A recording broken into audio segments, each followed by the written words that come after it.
Naiz irratian, bigarren kafea.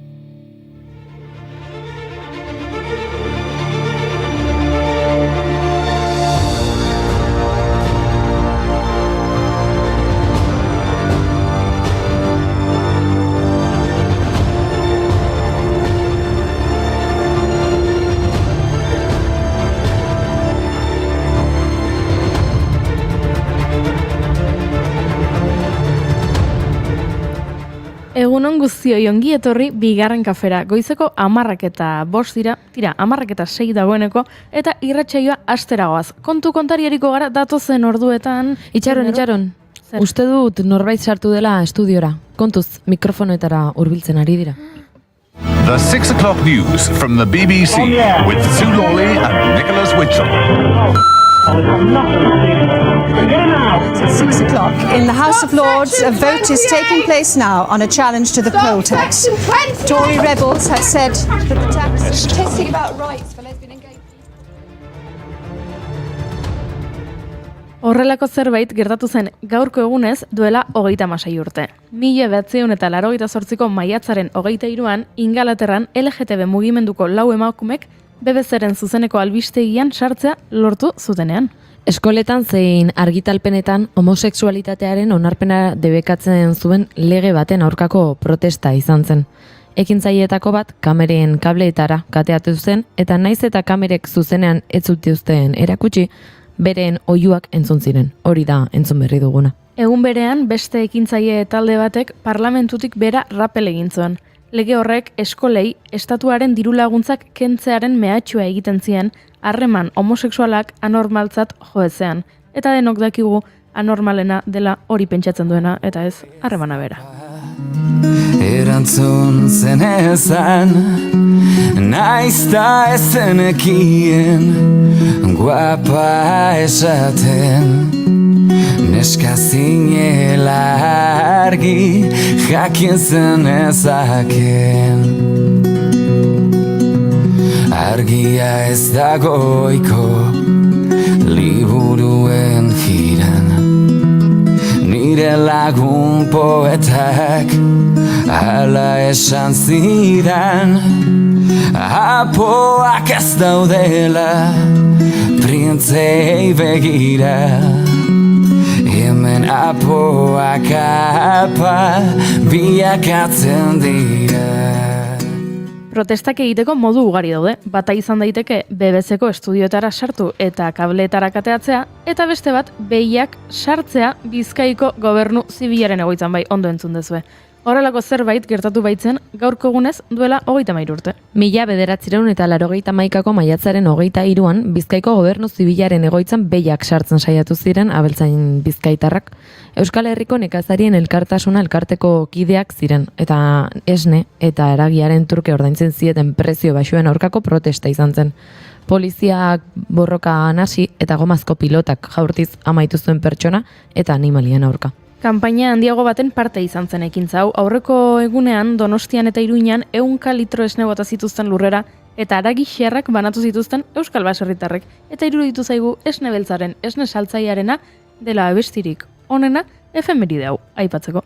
Zeme txikitan, oraindik lotan nintzela, aita goizeko mostertan, beia jezten hasten zela, ama onduan zeukala, amak laguntzen zuela, etxez etxe aritzeko, esne saltzaile bezala.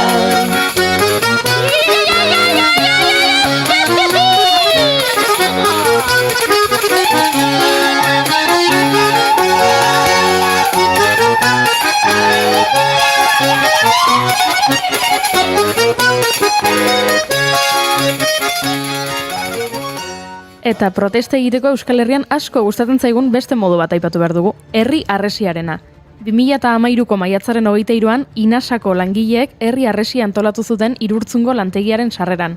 Lantegiko makinak bertatik ateratzea ekiditeko. Antza denez Donostiako herri harresiak inspiratuta, Inasako langileek borroka gogorra egin zuten zeinbait astez langile harresia sortuz.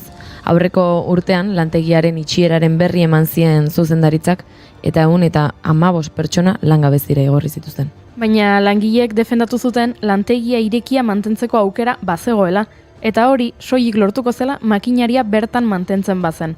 Hortaz, lantegia desmuntatzea oztopatzen saiatu ziren herritar askoren babesarekin. Tamalez, abuztuan Guardia Zibilak babestuta, enpresak 3 kamioi eta dozena bat langile sartu zituen makineria hartu eta lantegia hustutzeko. Harresiko kide batzuk lantegian sartzea lortu zuten, eta baskula parean eserialdia egitea erabaki zuten, baina Guardia Zibilak gogor jo zuen haien kontra. Beraz, arratsaldean Irurtzunen manifestazio jendetsua egin zen. Hala bukatu zen Inasaren aldeko borroka.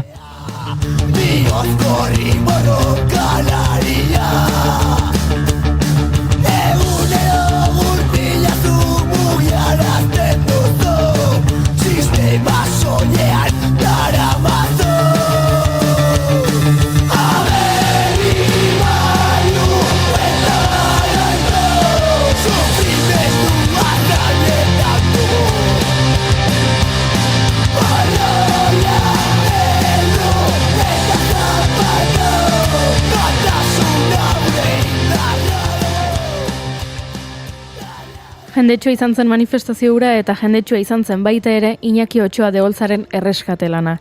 Iñaki gaurko egunez hil zen Anapurnan.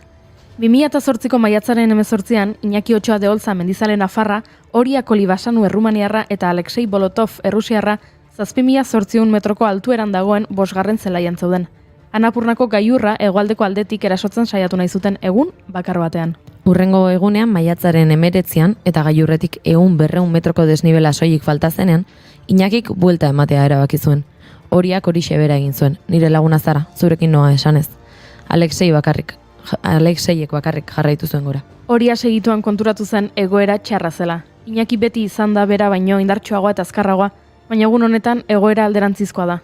4. kanpalekura iritsi eta dendan etzan eta minutu gutxira konturatu zen zerbait arraroa gertatzen ari zela. Horiak Ueli Estek mendizale suitzarrari deitu zion, eta Himalaiako erreskaterik historikoenari hasiera eman zioten.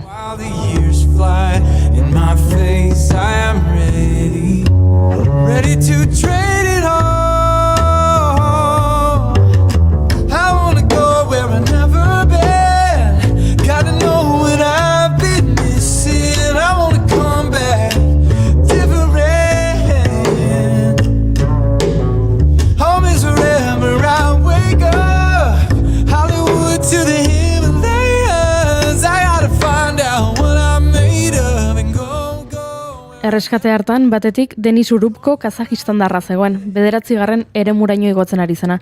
Iñakirentzat oxigenoa eramanez. Beraxego igotzen ari ziren Denis Bowie Kanadarra eta Robert Simek mendizale eta mediku poloniar bat. Kamera hiperbariko bat igotzen. Nafarrak berehalako tratamendua jaso zezan. Eta Pokaratik Nepalen mendizalez betetako helikopteru bat aireratu berria zen. Azken orduetan voluntario ugari elkartu baitziren, bere planak alde batera utziz, Iñakiren erreskatera joateko. Gaueko 11etan Alexei jeisten hasi zen, eta Horia Iñakirekin geratu zen. 7.400 metrotara, urik eta zuri gabe. Egun batzuetara Ueli iritsi zen. Mediku talde bat telefono bidezko argibideak ematen ari zitzaizkion Iruñetik, botikak eta zainketak eman ziezazkion Iñakiri. Horiak lekukoa pasazion, egun horien ondoren osasun arazo larriak izaten hasi baitziren. Ifarraldetik, ego berotik ekaitzo, ez da nabari lanbro artean, zuaitz hautsien emaitzo, eguneroko lagunak ditut beldurra eto. 5 gau 7.400 metroko altitudean, Anapurnan gehiegi izan ziren. Iñaki Otxoa de Olzaren bihotza gelditu egin zen. Garuneko edema baten eta biriketako beste edema baten arteko elkarreira egin hilgarriaren ondorio ziltzen, gailurrari uko egin eta gutxira. 2008ko maiatzaren 23 zen. Gaurko egunez hiltzen Iñaki Otxoa de Olza Nafarra. Ueli Estekek han bertan lurperatu zuen familiaren desirari erantzunez, eta han dago bere gorpua, 7.400 metrotara. Alexei Bolotov handik 2 urtetara hiltzen, maiatzean baita ere Everesten, eta Ueli Estek duela 6 urte hiltzen, Nupse mendian, Everestetik gertu. Mendian hainbeste bizitako 3 pertsona horiek, mendian hil ziren. La vida sin ti.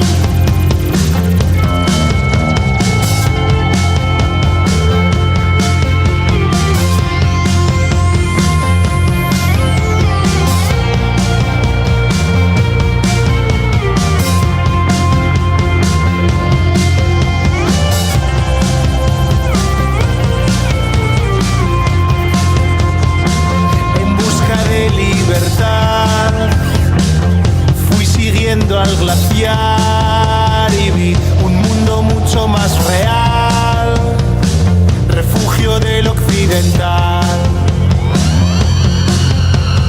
No aceptaré la vida sin ti.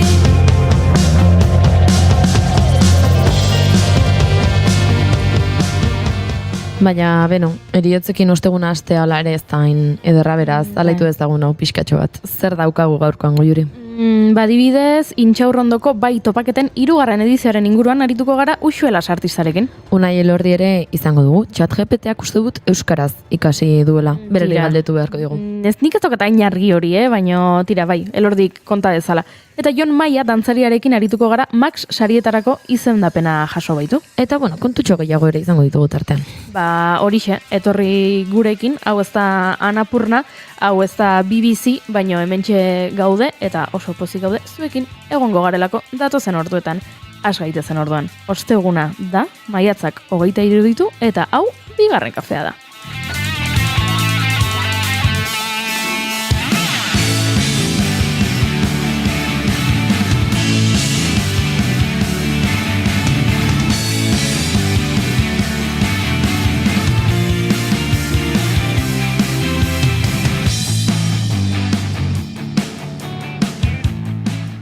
Zuekin, gure 14 urteko nerabe den, June Romateti Barguren egunon. Sin más. Sin más.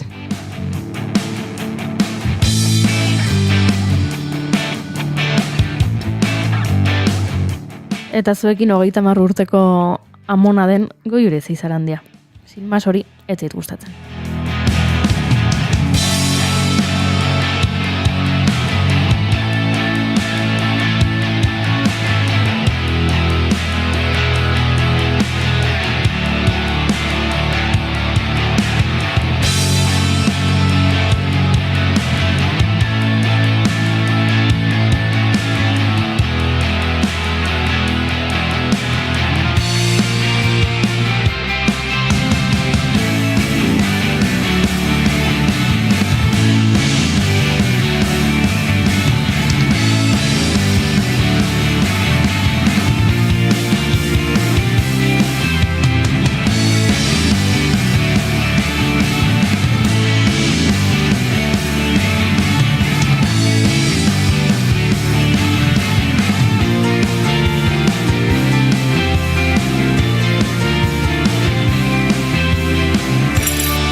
Esan bezala ongi etorri guztioi bigarren kafera, irratsaio honek 787 saioa du, goizak 10 eta 19, eta gu hementxe buruz burukoan norgehiagokan tet-a-tet June Romatet eta Goiuri. Ez eiza, gure maiteutak zuekin elkarbanatzeko prest, baina nola 3. aurkezlea falta zaigun, eskerrak entzuleak prest dauden, ze entzuleetako batek idatzi du dagoeneko bere maite duta. Hementxe Gorkak jarri du. Nere maite duta da garraio publikoa. Nola dabilen Renfe, Jesus. Beraz Gorka maite duta ez maite dute za izango da, eza?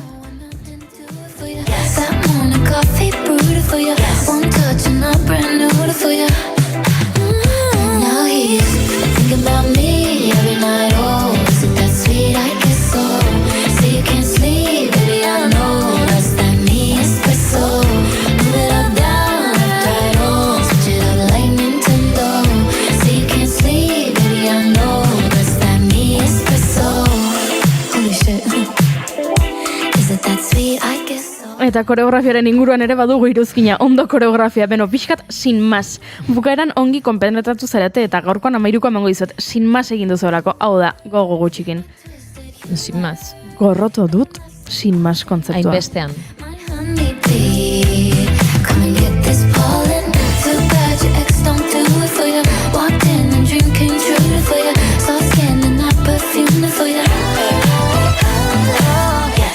Bide batez entzuten ari garen hau, Sabrina Carpenter da, eta beste honek espresso izena du, eta nola kafea aipatzen duen, kafe espressoa aipatzen duen, ba oso aproposa iruditu zaigu, bigarren kafea irratxiorako.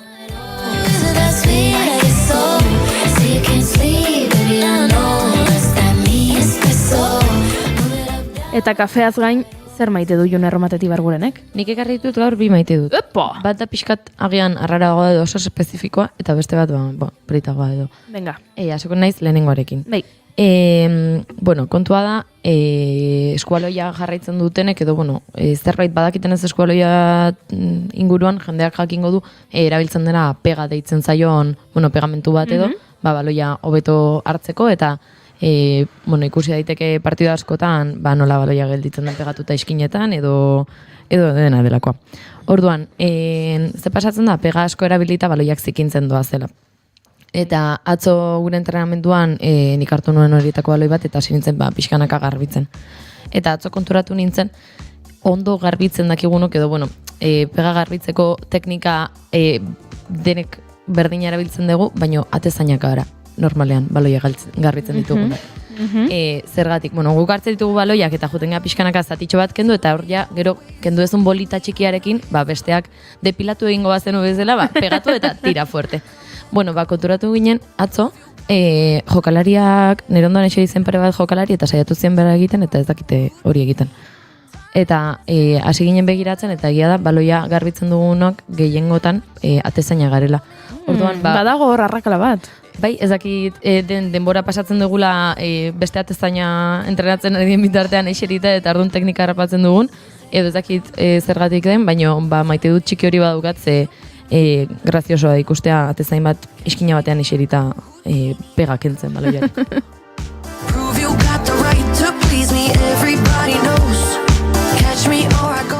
Gizu zer den graziosoa baita ere? Esan. Zuk bidaltzen dituzun audioetan, askotan, entzuten dela, horrela, de fondo, hola, jendeak korrika entrenatzen eta saskibaloia, eskubaloian eta entzuten direla oinak eta horrelakoak, bai, June beti dago, kirolari zinguratuta.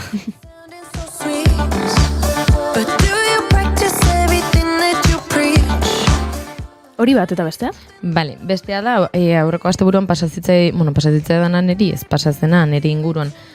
Kontua da, nere bikotearen anaiak, kasualidadez kuadrillakoa dena ere, erabaki duela urtean azkeneko denboraldia izango zela berea futbolean jokatzen eta utzi egingo zuela. Eta ze pasatzen da, beraiek 3 anai eta arreba bat dira, eta bi anaiek ekipo berean jokatzen dute, baina nire bikoteak beste ekipo batean jokatzen du.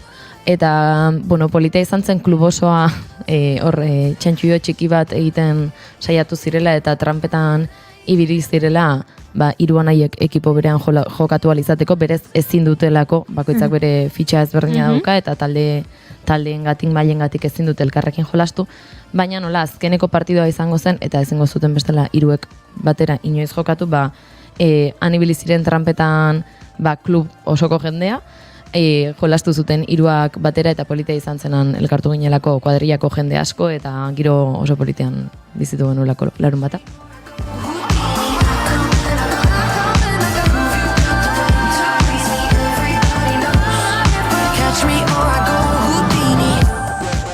Nik ere elkar banatuko beharko dut zuekin ere maite duta, eta ez daukat oso argi, ez dut prestatu, eta pentsatzen nuen June hizketan ari zen bitartean, etorriko zitzai dela burura maite duten bat, baina egia esan hasi naiz abestietan pentsatzen, eta aztu egin zait maite duta pentsatu behar noela, baina betira, nik gauza asko maite ditut.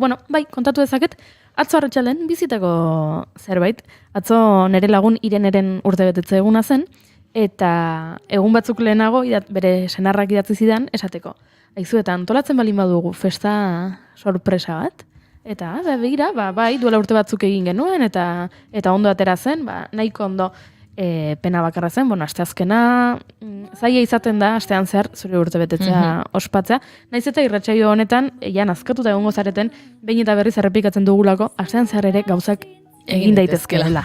Elkartuz zaitezke lagunekin astean zehar baita ere, astelenetik ostiralera bulegora joan eta bulegotik etxera eta etxetik bulegora eta soilik lagunak ikusi larun batean arratsaldeko 7:00 bederatzietara, hori gainditu daiteke.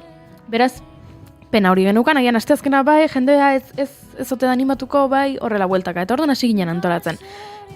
Eta jendea animatu zen. Esan zen, bai noski, Ireneren urtebetetzea ospatzera joango gara. Eta orduan, Irene eta bere senarra kalean zeudela, gu beraien etxera sartu ginen. Eta beraien balkoian izkutatu ginen. Eta dena prestutzi genuen, janaria, eta beraz, etxera sartu zenean ikusi zuen maila goxokiz beteta, bizkotxoa, gominolak, denetarik, eta orduan, bazekin zerbait arraroa gertatzen ari zela, baino ez gintuen ikusi, oso ondo iskutatuta gauden balkoian. Eta orduan nire maite duta da, une horietan, segundo horietan, sentitzen duzuna. Hau da, ez Irenek sentitu zuena, baizik eta guk sentitzen genuena. Geunden urduri, geunden bihurri, geunden zai, denetarik, baina segundo horietan geunden, pozik arro lortu genuelako sorpresa aurrera eramatea, pozik lagunak elkartu ginelako, pozik bagenekielako Ireneri ilusio egingo ziola gu bertan topatza, edo hori uste dugu behintzat, baina urduri, batzuetan horrelakoak prestatzea, ez delako erresa izaten. Beraz, nik segundo horietan sentitu nuena, hau da, Irenek bere etxeko atea zabaldu eta balkoiera iritsi zen arte, pasaziren segundu horiek, maite ditut.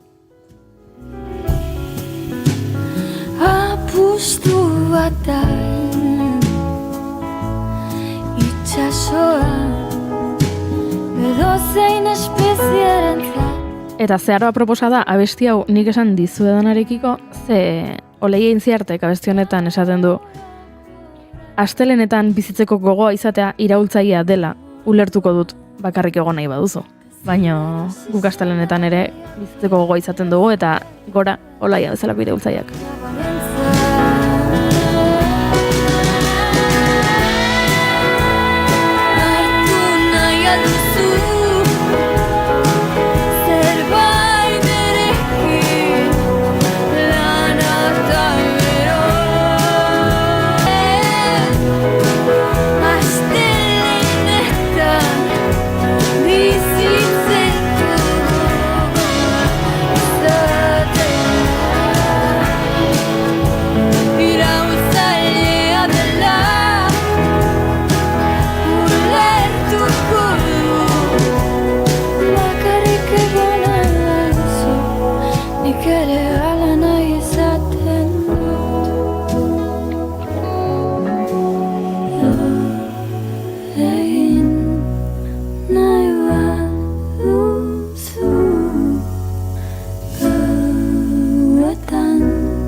Emaiozu bigarren aukera bat egunari. Naiz irratian, bigarren kafea.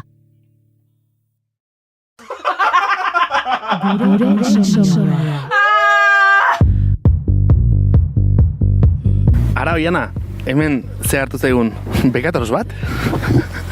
Hemen gurekin da Dom, Euskal Ilustratzaile Grafiko eta marrazkilari feminista bekatorosa, guk dakigun arte behintzat, alduden Nafarroa berean jaioa 1994 urtean, eta hainbat proiekturen artean akaso ezagunena bekatorosak liburua bera da. LGTB komunitatearekin lotutako beste proiektu batzuetan ere ari da hemen Baxe Nafarroan. Nolatan hasten da proiektu hau, edo nolatan sortzen da gogo hau? Eta gero berriz itzuli nintzarik Euskal Herrira, egiten nuen lanak Glasgondeia askien ganatua zen. Baina iduritzen zaitan, pixkat egetxe egizela han egiteaz, eta Glasgoko gizartea beziki queer baita, eta transidentitatea biziki azkarra da, LGTB-tasuna orokorki ere ikusten da denetan, kajikan ere biziki presentzia polita badu, eta beraz berriz itzuli nintzelarik etxera, pentsatu nuen, orain ene aldi zerbait egitea, nahi nuen liburu bat egin, berriz maite mindu nintzen ene lehenbiziko amodioarekin, eta... Historia hori iruditzen zaigu, fascinating. Entorri gara kotxean komentatzen lehen, eta izan da, bueno, osea. 10 urte zentsatu niz berarekin izaitea, eta memetu batez errandit, ados. Hola eginen dugu. Eta beraz horrek, iman dit animaleko kuraia olako proiektu potolo bati lotzea ere.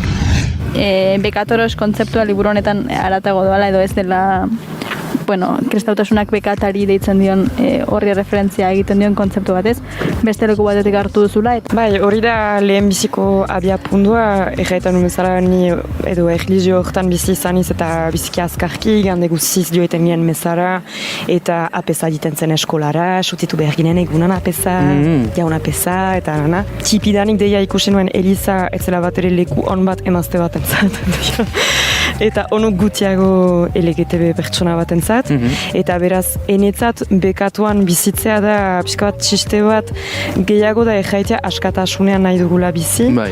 Ene ustez, bekatuan bizitzea da ere plazejan bizitzea, adibidez, lanari buruz, adibidez, pentsatzen girela gizarte batean zeintan lanaz sofritu behar dugun, eta hori biziki giristinua da ere erraiteara lanaz sofritzea eta dirua egitea sofritzean, eta adibidez, nik lan egiten dutalarik biziki maite duten lana eta bat ere sofritzen, eta beraz hori ez da lana. Zeta lana egiten duzularik behar duzu sofritu, eta behar ez duzu lana egiten da plazeja.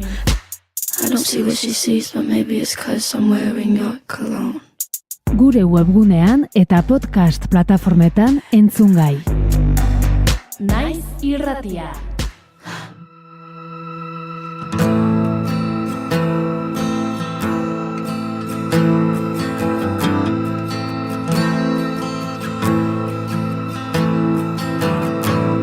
Oinentzungo duzu nau, oinentzungo duzu nau oiukatzen. Bazen behin garai bat, zeinetan soilik, dirudunek gozatu zezaketen arteaz, beraienak ziren arte bildumarik handienak, eta beraien etxeetan izkotatzen zituzten. Nobleek, printzeek, apaizek, euren etxe eta katedralak apaintzeko erabiltzen zuten artea, lan horiek finantzatuz bai, baina arterako sarbidea mugatuta mantenduz. Guretzat, guztiz eskuragarri, ez. Oiukatu maitaleak, matxaienak lurrari. Pentsa, gaur egun ere, jendearen irismenetik kanpo daude, Vatikanoko lurpeko oiategietan espezialisten eskura ere ez dauden 100.000 objektu, eta beraz, artearen historiari buruzko 100.000 galdera.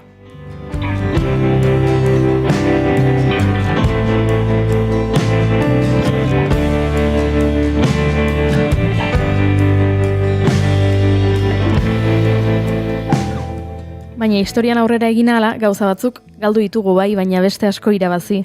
Eta horietako bat da artea eskuragarria izatearen privilegioa. Zaizu ezaztu, privilegioa da. Entzun zen behin irulegin, entzun zen oione. Horregatik hainbeste eskertzen ditugu bai topaketak bezalako egitasmoak. Arte garaikidea biztanleen gana gerturatzea eta Donostiako ondare eskultorikoaren eta auzokiden arteko topaketak indartzea helburu duen jaialdia. Karaepan kultura elkartak antolatuta badator edizio berria. Ekainaren 8 eta 9 egingo da, Intxaurrondoko hegoalden. Eta bada garaia, erreka oso bat edatzeko. Intxaurrondoko kaleetako 4 eskultura lan garrantzitsu izango dira bai topaketen hildo nagusia. Azteko moduak, Koldobika Jauregirena, ume jolasak eta siluetak, Agustin Ibarrolarenak, eta monolitoa, ekipo 57 taldearena. Uratzeko dugunagatik, topa egiteko ez bada botila. Horrez gain, familiei zuzendutako tailerrak, performantzak eta ibilbide bereziak antolatu dituzte, baina artista bat gonbidatu dugu guk topaketen inguruan hitz egiteko ze guk, baina asko hobeto azalduko digu.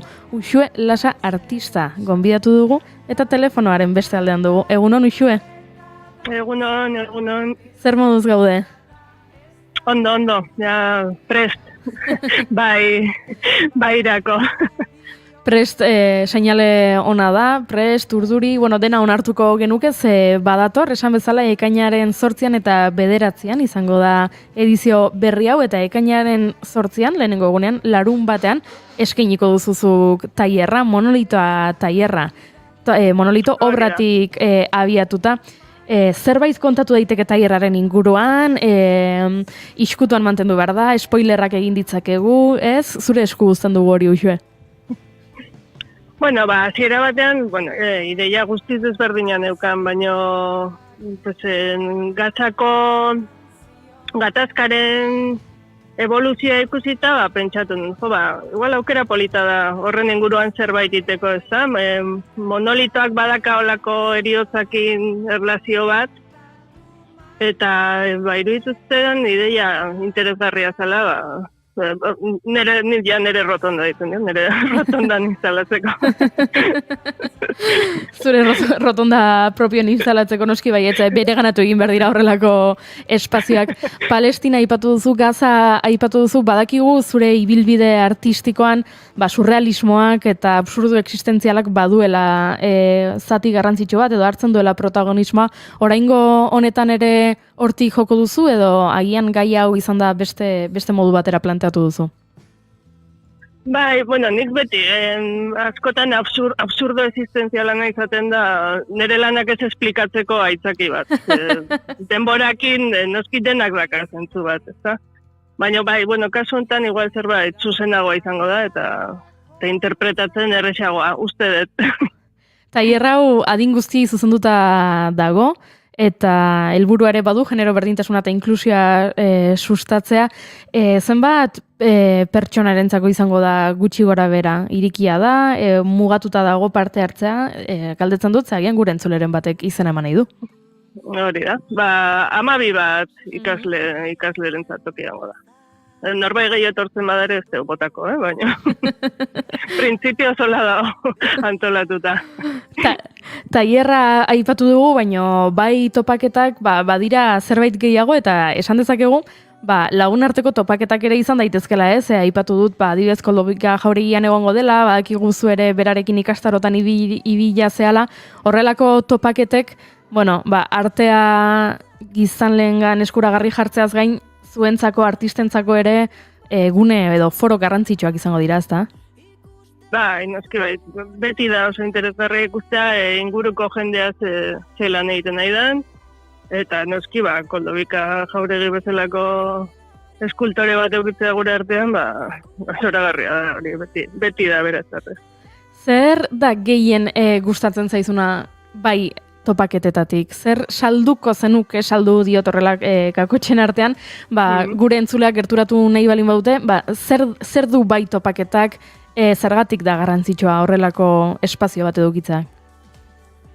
Nik uste bereziki Donostin, oso hiri formala da, olako kutxu ero atrebido bat dakan ekintza batek interes handia dula. Eta gaina herritarrek parte hartzea zoragarri erituz. Askotan kriston ondare eskultorikoa dakau, gure herrian, eta ez da konturatzen zer dakagun. Badago joera aldaketa bat, geroz eta gehiago antolatzen dira horrelako ekimenak, ze hutsune hori nabaritzen dugu, ez? Egia da ez dakigula ze ondarea daukagun. Ari da zerbait aldatzen, ari gara kontzientzia hartzen, edo asko falta zaigu oraindik? Nik uste falta zaigula, asko gustatzen zaigu omenaldiak itea denak hildianean, baina begia da, Tolosan adibidez, baita ere kriston eskultura pila dazkagu, eta jendea ez da kontziente, ze nolako ondarea dakagun. Gaina intzindariak izan gala, euskaldunak eskulturan munduan. Horrei balio eman berzaiola.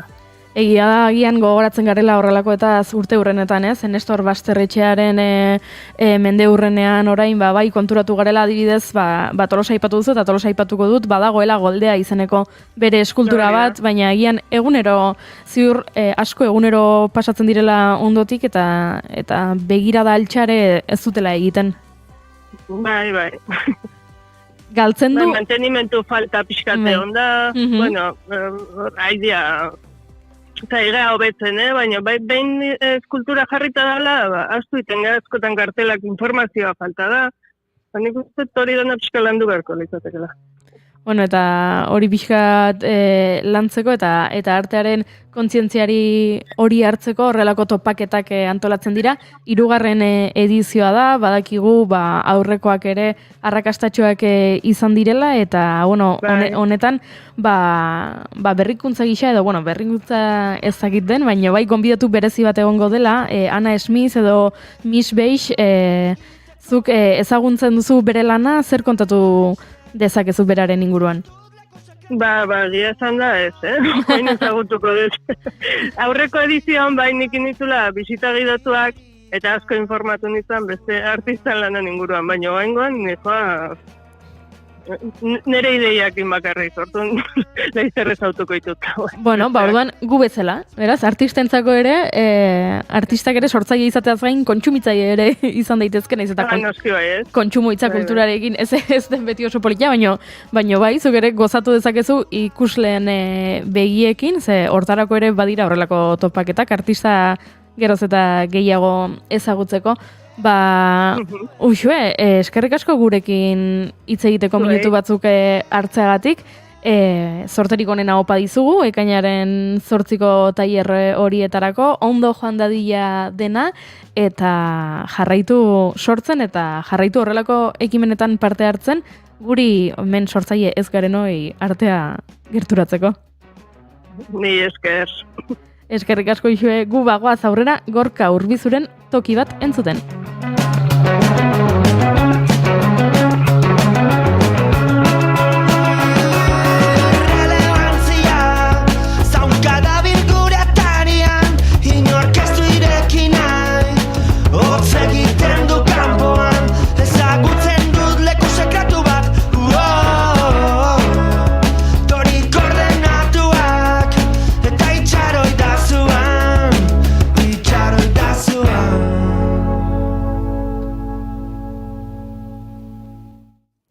Naiz irratia entzuten ari zara. Bilbo aldea, 92.2. Gasteiz eta Arabako lautada, 91.5. Donostialdea, 93.8. Gernika, 96.7. Leitza, 95.1. Bortziriak, 103.1. Urola, 91.8. Goierri, 102.2. Legazpi, 94.6. Naiz irratia.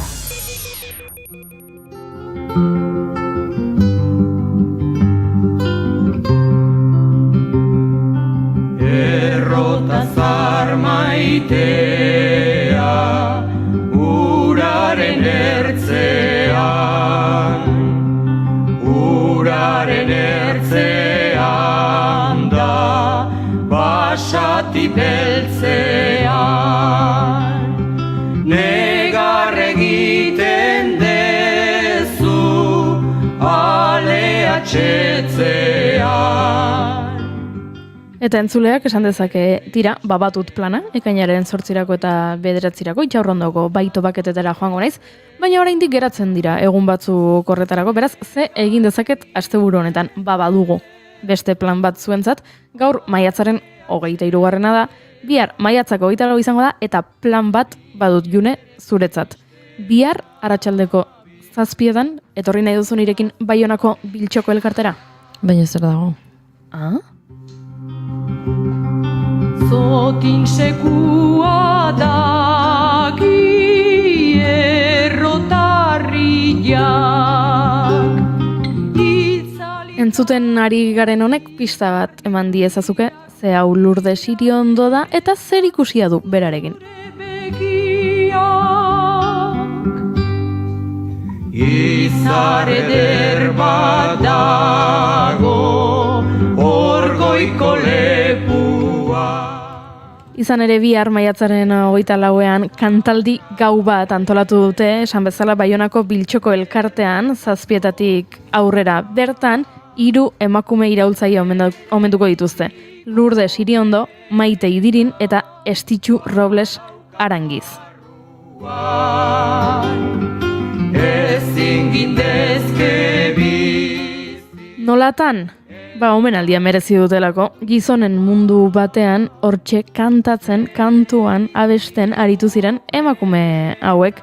Maite Iurbidek, Jakelin Idiartek eta Patxika Alfarok antolatu dute kantaldi gaua eta bakoitzak aurkeztuko du abeslarietako bat.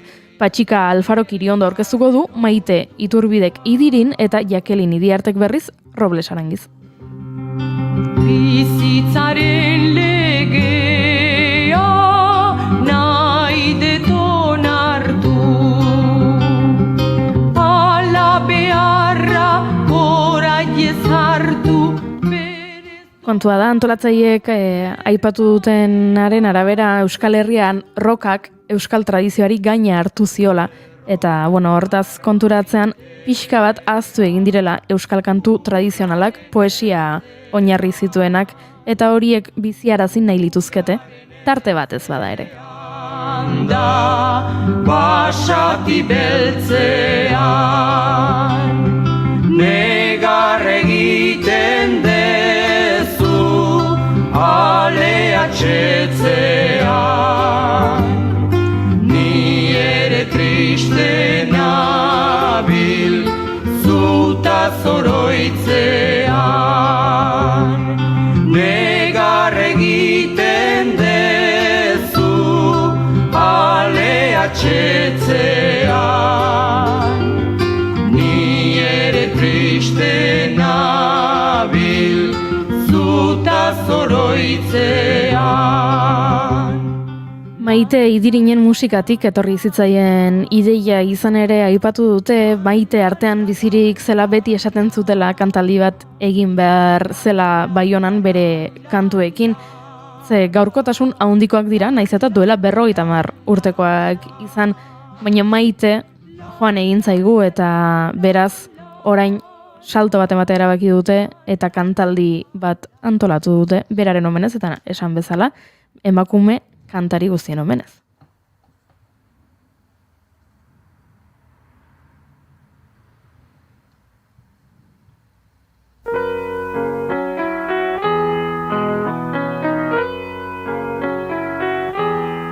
Emakume, aiz batasunaren aizea du, etxetik irten adi.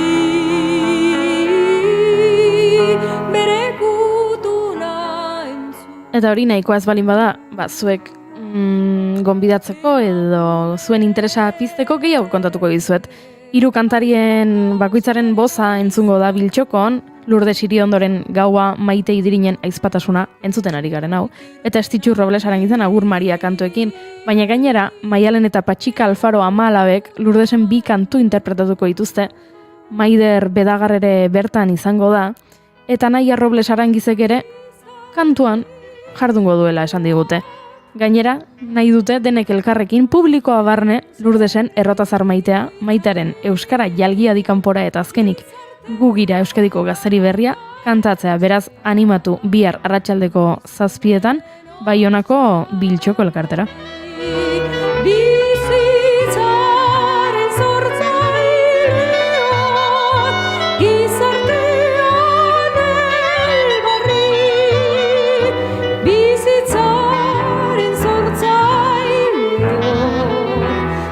Sartean elbarri,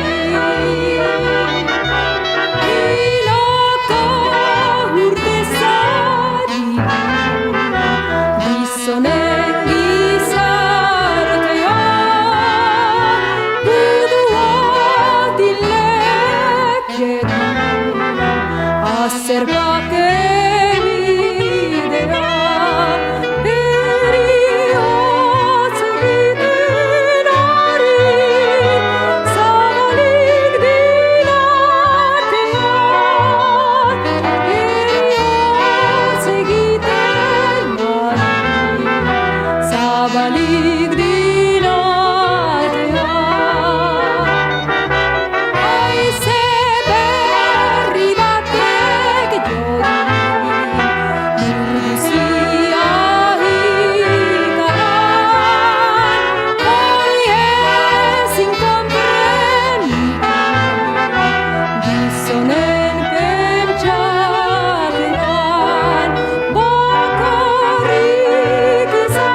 Beraz, badugu plana ekainaren 8 eta 9, badugu plana maiatzaren 24erako, eta beste egunak hornitu beharko ditugu, June. Ba, maiatzaren 25erako nik ere beste plan bat ekarri dizuet. Bai. Baina iparraldean izan beharrean Nafarroara joko dugu. Oso, guri bidaiatza gustatzen zaigu. Euskal Herriko txoko guztiak ezagutu nahi ditugu. Intxaurrondotik, Baionara eta Baionatik Nafarrora. Bai, datak tartean nastuta baina. Bueno, bai, nastuta, baina tira. Asteburu honetan, 25 honetan, Nafarroan dugu plana.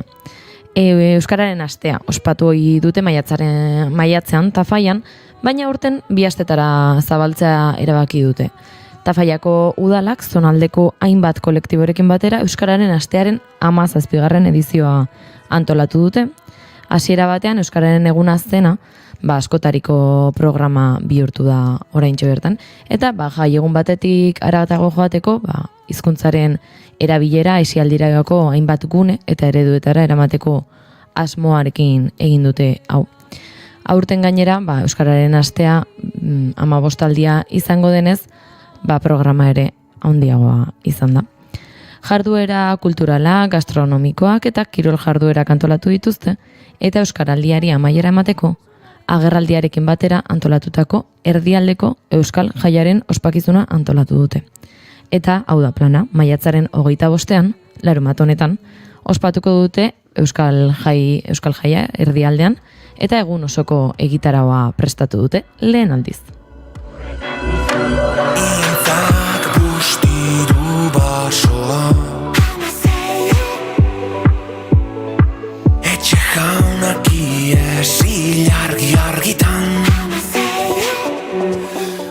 Berrogei kultur talde baino gehiagok egingo dute desfilea eta ondoren dantza erakustaldiak egingo dituzte, baita herri kirolak ere.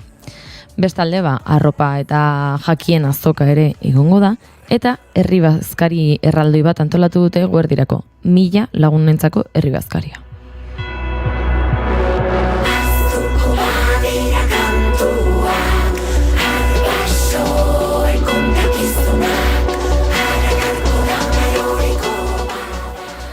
Baina noski, horrezin zen eguna amaitu. 1000 lagun elkartzen bai dira bazkaltzeko, gero festa ederra. Horregatik, eta orduan bazkal ondorerako kontzertuak prestatu dituzte, baina ez dira edonolako kontzertuak. Roten 13, Zea Maiz eta Terkidantza taldeak izango dituzte 1000 pertsona edo gerturatzen diren guzti horiek gozatu ahal izateko. Esan bezala lehenengo aldia da Euskal Jaiak antolatuko direla erdialdean. Eta jendeak erantzun oso ona eta benetan handia eman du, sareetan borborka dabil haien kartela, eta gainera iragartzeko prestatu zuten bideoak ere ikustaldi asko izan ditu, jendearen ilusioa piztu duelako. Benetan ikusi gozagarria baita. Biloba maiteak, heldu zaizue ordua.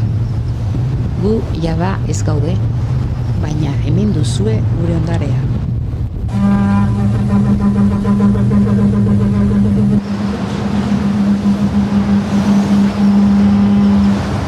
Abarraren soinuan,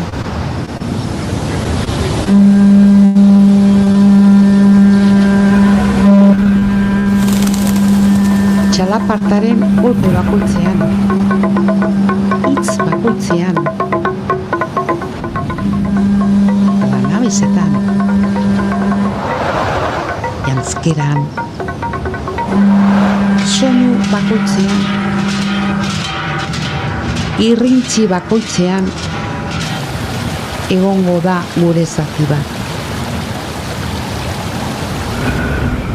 Erdialdean ez da beti erreza izan, baina horregatik arrotzen hau nire hitzak zure hauan entzutea. Xuxurlatu genituen hitzak eta denbora luzean isildu genitunak ere. Gaur, lau haizetara oiukatu dezakezue. Arro sentitu gure lurraz. Arro erdialdeaz. Hemen duzue lekukoa. Zaindu, babestu eta ez ahaztu. Heldu zaizue ordua. Gure seme alaren irribarrea izango da mendekua. Heldu zaigu ordua.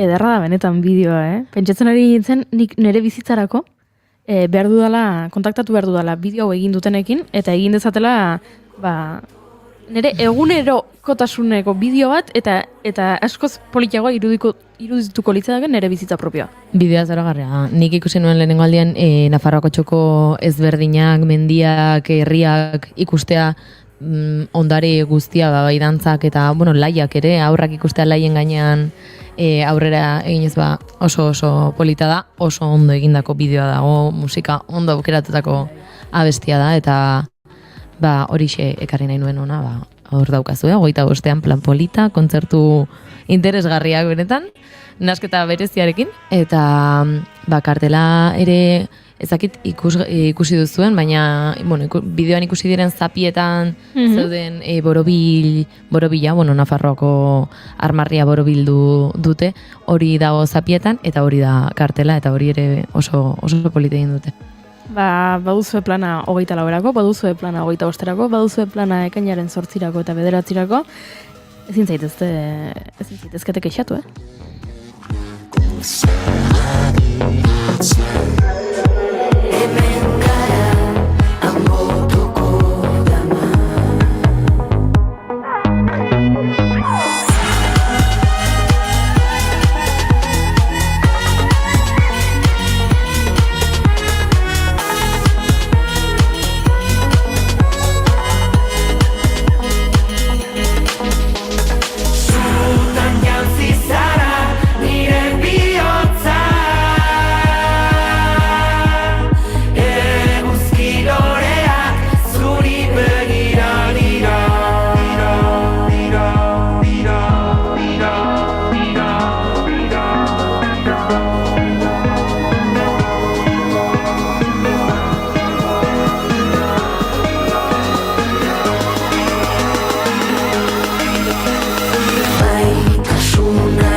Baina goizeko 11ak dira,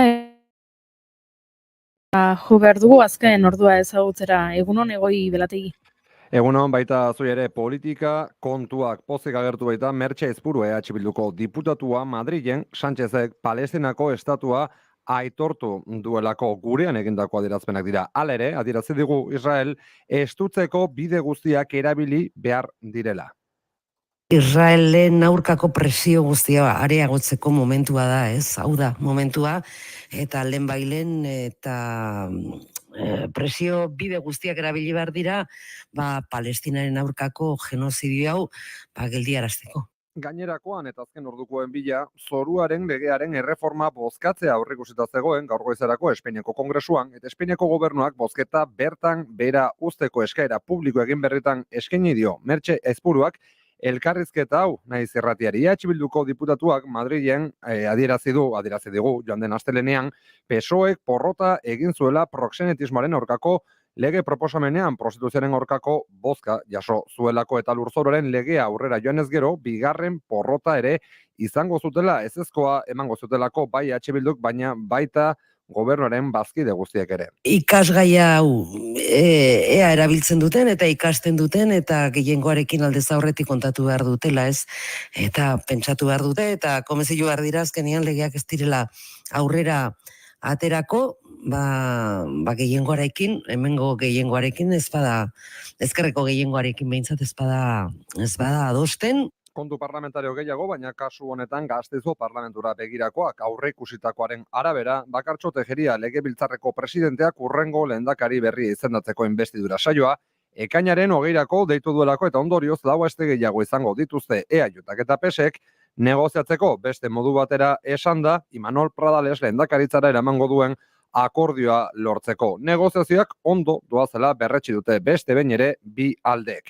Eta gure esan baino lehen, gerosio sakonduko dugu kezkagarria den datu honetan, baina hementxe baduzuela aurrera pentso bat, osasun mentalari lotutako bajek eguneko 50 baino gehiago egin dutelako gora Nafarroan, COVID-aren pandemiaren aurreko datuekin alderatuta, Nafarroako merkataritza eta industria ganberak egindako ikerketa batean agertzen diren datuak dira. Bada esan bezala, geroxo eguerdiko 12etan, informazioaren ariaren bigarren edizioan datuotan sakonduko dugula. Eta gure esan baino lehen baitere informazio praktikoarenak gutxi aipatzeko lasai baititu gorendik ere Euskal Errepideak trafiko zuzendaritzaren arabera. Hemen txezon dugu beraz, berriz ere bigarren kaberekin uzen zaituztegu, eta esandakoa gure aldetik buelten izango garela eguerdiko 12etan. Eskerrik asko Egoi Belategi, bagoaz aurrera adimen artifizialarekin.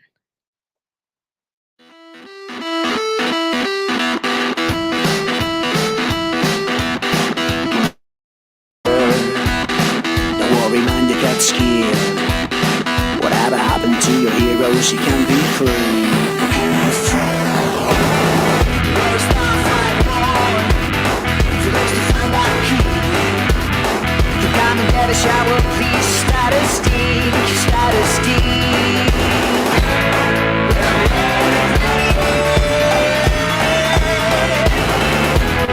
You gotta see how you live. Yeah. Just know what I read. I look for upstairs. Take it easy, follow, step by step, step by step. The game plays with us. We want you not to make a plan. We want you to feel empty, yeah. If you don't play. Hementxe gara adimen artifizialaz hitz egiteko. Azkeneko hilabeteetan kontzeptu ugari ikasi ditugu eta beste hainbat ahaztu ere, baina gaur dagoeneko azaldu genizuen kontzeptu bat berreskuratzera gatoz. Chat GPT, beraz, atera zuen apunteak, Chat GPTaren inguruan hitz egin dugu laia da.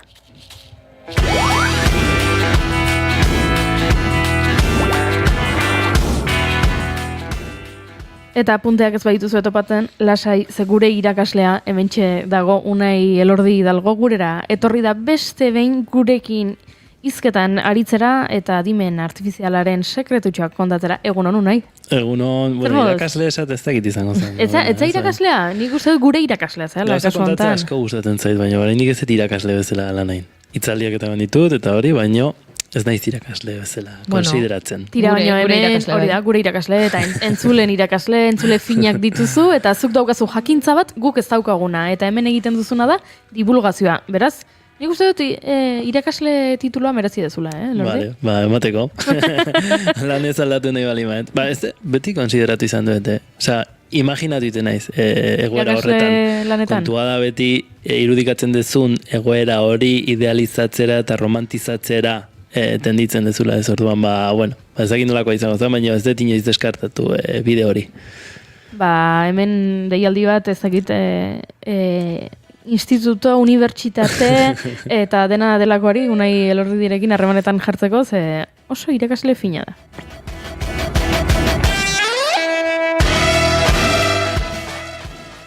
Beraz gaur Chat GPTaren kontzeptua berreskuratuko dugu.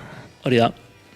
Kontua da, Chat GPT ateratura GPT-4o bezala, ez? Eta, esan genezake, saietu da nolabait, existitzen den teknologia disruptiboa, hau da. Chat GPT atera zen, eta Chat GPT-ekin batera atera ziren teknologia pila bat, eta aplikazio pila bat, ez da? Baina esan genezake WhatsApp kontzeptua izango zela Chat GPT. Orduan, atzean ezin du gelditu. Ez zer egin du? Hartu du eta zeuzkan kompetentzia guztioi aurre hartu dira esaten, eta oainik ateratzen dut Chat GPT-4o doainik, eta gauza pila bat egiten ditut, 1000 aplikazio guzti hauek egiten dituztenak, eta gaina egingo dut hobeto. Baina hobeto ez du esan nahi, esan genezake bere IA hobegoa dela. Hau da, hartu ditu kontzeptu desberdinak, denak nahaztu ditu, eta nola ChatGPT ona da, horrelako gauzak iten, badaukan produktua oantxe bertan merkatuan dagoen oberena da. Hau da, gauza generalak egin ahal izateko, ez dut esaten ez dakit copywriting edo artikulu zientifikoak idazteko, horretarako igual agian ez da horren da, baina eguneroko tasunean dira biltzeko oso ona da. Eta egia da, kasu honetan, teknologia desberdinak sartu ditula. Sartu ez duen bakarra da irudi generazioa. Ze horri konputazionalki oso komplikatua da. Komplikatua da. Orduan, ze sartu ditu? Sartu ditu kontzeptu desberdina. Batetik sartu image captioning kontzeptu. Eta image captioning da, adimen artifizialak tekstuan atera dezake irudian ateratzen den informazioa. Beste batetik, saiatu da nolabait gizaki bihurtu nahian adimen artifiziala bera, ez? Beraz, zure asistente virtuala izatea ahotsarekin zuk informazio hori jaso, eta gaina zuri, ez dakit, kolega moduan edo lagun moduan zuri hitz egitea, ez da? Orduan, hor ez dago bakarrik gertutasun hori, baizik eta gaitasunak erakusterako moduan, nola modulatu ahots horrek bai teknologia handia dauka atzetik, ez? Eta gero, bromak egiten saiatzen da, eta horreko gozak egiten, ez? Eta orduan, nahiz eta teknologikoki ez izan horren desberdina, eta askotan beti esaten dute, ez? Zerbait marketinga daukan zerbait erakusten dutenean beti alde hobenena erakusten dute, ez? Eta hor bertan ikusten da nola detaile konkretu batzukin, dian 40 segunduko bideoak, eta esateio, begira zer daukadan hemen, ez? Eta iruderretan ateratzen da txakur bat eta pertsona bat. Nola aki txakurrangan fijatu behar dula. Nere ustez hori manipulatuta dago, ez da egia. Ez da egia. Ez, zeren berez image captioningak lortu nahi duna ahalik eta informazio gehiena atera irudi horretatik. Pertsona bat dago, esan barrizu pertsona bat dagoela txakurraren ondoan, txakurrari begiratzen. Baina hori esan behar esatu, bidaz txakur politea. Hor ezak, indik hor ikusten dut pixka trukito. Trampa. Baiet super ondo funtzionatzen dula, egia da, eta beste gauza bat oso bereziten duna, eta ez da zientifikoki, esan genezake gauza handi bat ez, baina egia da integrazioaren barruan ChatGPT 4 oso azkarra da. Eta oso azkarra da, orain leheno egiten etzuna egiteolako, orain web horrietan begiratzen du informazioa. Eta azkarrago egiten du. Eta biltzen du teknika bat, honekin ja gauza teknikok alde bat egotziko ditut, izan da, Retrieval Adversarial Generation. Dala, azkar jun, gukingo gendu bezala, ez? Pertsona bakia, ez da? Bai. Eta ez dakizu ezer, ez? Eta nizue galdera bat. Eta interneten bidatzezu, eta internetetik ateratzen dezu konklusio bat, ez? Baina azkar batean, pan, eta atera raj horiek hori egiten dute. Eta ze emate izue, gaitasuna momentuan erantzun aldezateko. Bueno, nahiko azkar, asko azkarago. Hori trivialen jolasten ari zarela, edukitzea mugikorra hemen ondoan Google, eta galdetzen dizutenean, ze urtetara izan zen presidente, ez da egit. Garaiko etxea, eta orduan eta hor daukazu, eta azkar baten eratzun saiatzen zara, ez du inoiz funtzionatzen, ni saiatu nahi zorrelako trampak egiten, eta oso zaila da. Gehiegi pasatzen da. Lehen izaten zan, ChatGPTek iten zuen bere burua entrenatu ez, ez dakit hilabetero edo bilatez behin, da hortik aurrerako informazio ezintzun horren errexatera. RAG horrelako sistemekin momentuan atera ditzazkezu, baina egia da posibilitatea dagoela faiatzeko. Kontua da, pixkat, dagoela ja erlazionatuta Googleeko bilaketa hoiekin, ez, nolabait link bat egiteko garaia. Orduan, nik ne proba bat, eta esan dut, bueno, ingo ditut bi diskurtso mota, ChatGPT-rentzat. Lehenengoa da, ChatGPT-re hobena dan diskurso bat ematen, ez? Emaizkiazu gomendioak. Baina izango ja gomendio batzuk oso hemengoak. Hau da, nik euskaraz hitz egiten diot, hau ez dutela esan, baina ChatGPT-ko orain esaten du hizkuntza ezberdinetan hitz egiteko gaitasun asko handiago daukala, eta egia da, euskaraz hitz egin du berarekin, eta irurekin konpartitu izan dut, nik izan dudan, ez, konbertsazio hori orduan. Erakutsiko dugu, entzulek ere ikus dezakete. Lehenengo egin diot gomendioena, eta gero, junaiz behai koskilak bilatzera. Hau da, benetan berak onartzea gauza ilegalak egiten ari da ChatGPT, ezta? Orduan, lehenengoarekin galdetu diotena izan da, hasieran galdetu diot zer konta diezakezu zuri buruz, ez dakiz eta bakiz, baina gero, direktamente jo naiz, eta esan diot, hala ere, erantzuna irakurriko dugu. Zuk esan diozu, kaixo, zer konta diezakezu zuri buruz, eta ChatGPTek erantzun du, kaixo. Pozik nago zurekin hitz egiten. Ja pozik, emozioak, hemen hasieratik. Ni ChatGPT naiz, OpenAIk garatutako adimen artifiziala. Hemen nago zure galdera, zalantza edo ideiei erantzuteko. Esan dezaket hainbat gairi buruz hitz egiten dudala, ala nola zientzia, historia, teknologia, literatura, musika eta askoz gehiago. Zurekin elkarlanean aritzeko eta laguntzeko presnago. Zer gehiago jakin nahi duzu? Arroput xamarra, ChatGPT. Oso guaiote. Juzgatzeko era, desordenak izan. Baina, nik esan diet, eta nola prestatu hitzazket 100.000, ez? Orain bertan sartzen ari garela, ez? Udaberrian eta badatoztela horrelako probak, 100.000 itzeko zeingo nuen, ez? Eta horren ja berak ulertu iteu 100.000 proba fisiko gogorra direla, eta esaten du, 1.000 egiteko prestaketa serioa eta sistematikoa eskatzen du, beraz, eskarmentua edo prestakuntza fisikoa behar izan dezgero, hemen aholku batzuk prestatzeko.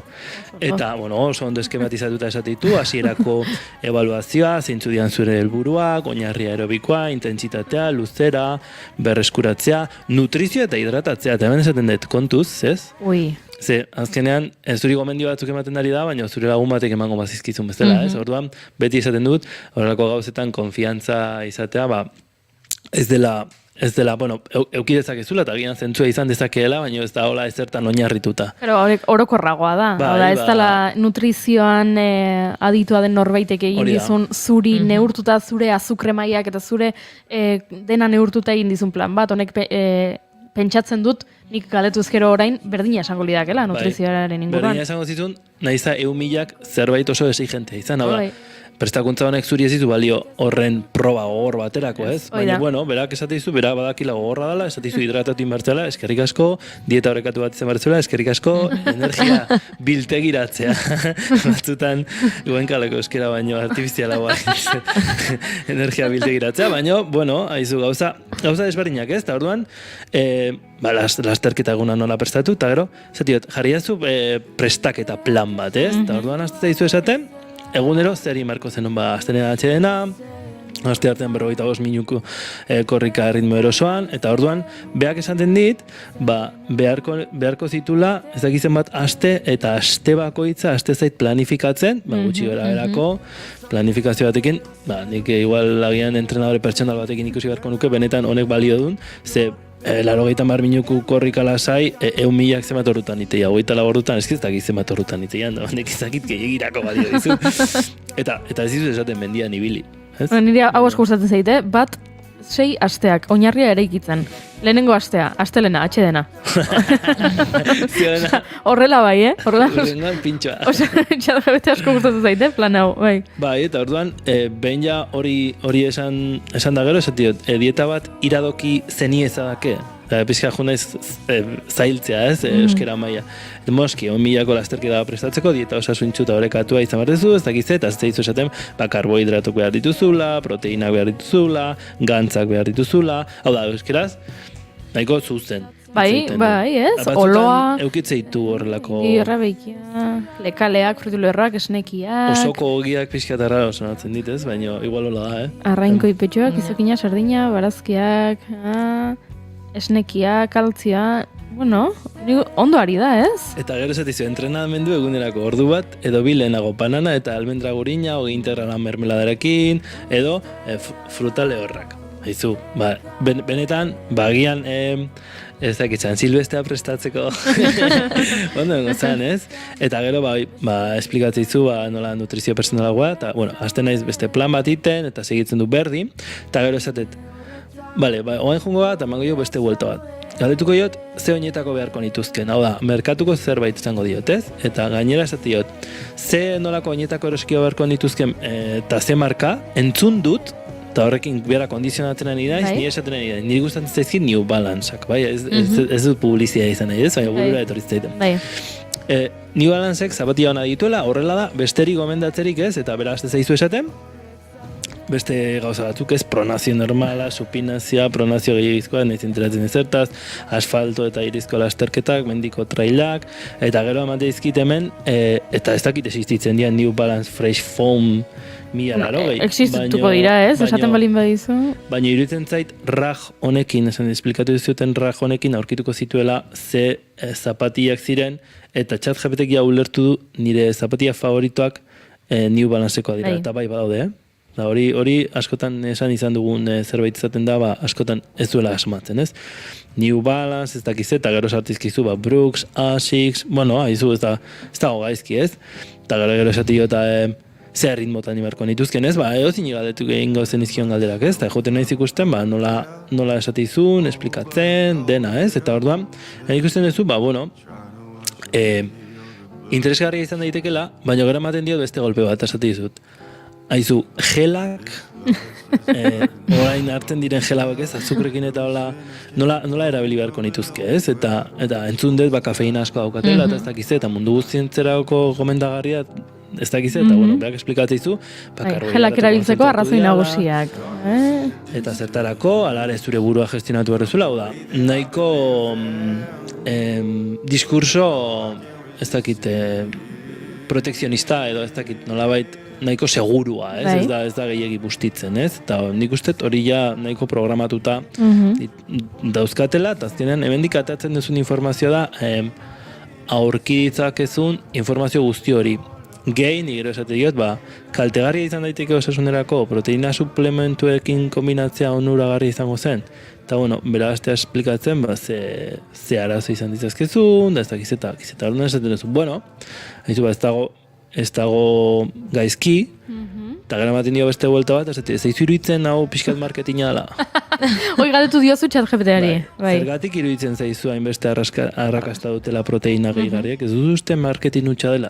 Eta beti ChatGPT arrazoia ematen saiatzen da. Zuri arrazoia ematen dizu, bai. Zer da zuk entzun nahi duzuna, horregatik jendea maite mintzen da ChatGPT-rekin, entzuten duelako nahi duena, ez? Orduan beti esatizu. Hori Tinderren ere egiten da, Bai, arrazoia daukazu, igual ez. Eta orduan, hori, esplikatzizu ez, konvenientzia erosotasuna, resistentzia ematen diola, dieta beharretan laguntzeko, ez? Eta horrelako gozak, ez? Kontua da, zuk esan izan bazenio, jendeak esaten du marketing hutsa dela, baina nik oso gustoko ditut, erantzungo lizuke. Noski ez direla marketinga, onura hauek ditu. Baina nola esan diazun... Zuri esango zizun diskursa izango zen. Besteak txarrak dira, beti zu super ondo ari zara. Eta oso orientatuta dago horretara. Eta hor sartzen da pixkat, orain dela gutxi ja aprobatu dute European AI Act, ez? Eta horietako bi dia, ezin dezu social scoringeko algoritmo bat implementatu inoiz, nahiz eta seguruak iten duten, eta izan duten, iten jarraituko duten, hau datzuk ezin dezu personalak klasifikatu puntuazio baten arabera, baina egiten da, eta bigarrena, azuintzaitu bigarrena. Erlazionatuta zion lehen. Social scoring, zuri arrazoia ematarekin? Hori da, manipulatzearena. Ezin dezu erabili ezer, pertsona manipulatuko dituena. Zuri arrazoia beti ematea ez da manipulatzea. Bai. Pentsatzea, nolabait muturreratzea, imaginatu ni dauzkadala, ez dakit, oso extremistak diren pentsamenduak, ez? Arrazoia ematen jarraituko zidan. Orduan, oso ondo, baina benetan ez da realitatea, da, burbuia batean bezala zaude, ez? Ez da zaitu zuzentzen inoiz, esaten ari dazuk nahi dezuna. Hori lagun batek agian esango zizun oker zabiltza, ez? Beste kriterioa dauka, orduan, uste alde horretatik bai dagoela manipulazio puntu bat. Naizta manipulazio kontzeptua ez dakit nola gertatzen den. Eta orduan, ja esan dut, aldatuko dut, gero ere bai esplikatu diat,